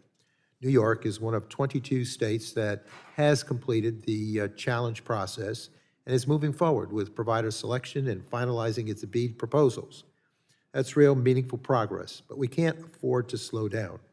Every day of delay means families and students and small businesses in underserved communities remain disconnected. Yet instead of ensuring shovels hit the ground, Republicans and the Trump administration are trying to rewrite standards, not to help our communities, but to benefit billionaires. And this is unacceptable. Let's be clear, affordability is non-negotiable. Broadband isn't truly accessible if people can't afford it. So when the Affordable Connectivity Program expired last Congress, over 3,000 of my constituents reached out, worried, frustrated, and rightly demanding action. But Republicans refused to extend it. So Ms. Morris, first, thank you for your outstanding work as the former Deputy Administrator at NTIA. Given your experience at NTIA working on the BEAD program, how would weakening or removing affordability provisions impact broadband access for both rural and low-income Americans? Thank you, Congressman. Well, I would just note that in the statute, affordability is a bedrock principle. It's mentioned 3 times in the first section alone, and there is a requirement in the statute that states adopt a ensure that there is a low-cost option available in concert with NTIA and with approval from the Assistant Secretary, which all states have done. The reason that it is so foundational in the statute is because when we are investing billions of dollars, as you note, into these networks, we want to ensure that they're actually reaching the households that need the connectivity most. If we are building networks that people on the end cannot afford, we are building bridges to nowhere, networks to no one, and these households will not be able to, and these communities will not be able to reap the full benefits of the connectivity. Well, thank you. And as you indicate, making certain that we ensure funds reach the communities that need them the most, that requires strong federal coordination. That's why in 2020, I fought to establish the Office of Internet Connectivity and Growth through my Access Broadband Act to improve coordination and ensure funding is deployed efficiently and equitably. So, Ms. Morris, given the complexity of BEAD's mission, how does coordination through OICG help ensure these funds reach the right communities? Well, so within the department and within NTIA, ample coordination is happening, but I think the real success story of coordination is the coordination that this influx of funding has driven across the federal government writ large. In my time at NTIA, I saw an impressive amount of day-to-day. I mean, we were on the phone with other agencies, other departments, day in, day out, to make sure that our grant programs were coordinated in a way to maximize the federal investment and take that money as far as it can. And truly, the Office of Internet Connectivity and Growth was at the epicenter of that. And there are incredible people working in that office doing great work day in and day out. And another key pillar of the BEAD program is investing in a workforce that reflects the communities it serves, ensuring good jobs, strong labor protections, and inclusive hiring practices. We cannot let these critical provisions be stripped away. So how would removing these provisions impact equitable workforce development in broadband expansion? I think the untold story with BEAD is that it's one of the best workforce development programs that we've seen. And these investments in infrastructure will drive a workforce to build them that is unprecedented in scale and scope. The provisions in NTIA's NOFO for BEAD related to workforce were designed to ensure that the workforce building these networks was skilled, safe, and well compensated. Well, at the end of the day, this is about ensuring that all Americans, rural, urban, or suburban, have the broadband access they need to thrive. And we cannot let political games or corporate greed derail this mission. The stakes are too high, and the time for action certainly is now. And with that, Mr. Chair, I yield back. I thank the gentleman for yielding. Seeing there are no further members wishing to be recognized, I would like to thank our witnesses for being here today. Thank you so much. This has been an important hearing, and I think we kind of understand how we got to move forward. I ask for unanimous consent to insert in the record the documents included on the staff hearing documents list. And without objection, that will be the order, and we are adjourned. Oh, sorry, page 2, sorry. I remind, this is my first time doing this. I remind members that they have 10 business days to submit questions for the record, and I ask the witnesses to respond to questions promptly. Members should submit their questions by the close of business on Wednesday, March 19th. Without objection, this subcommittee is now adjourned.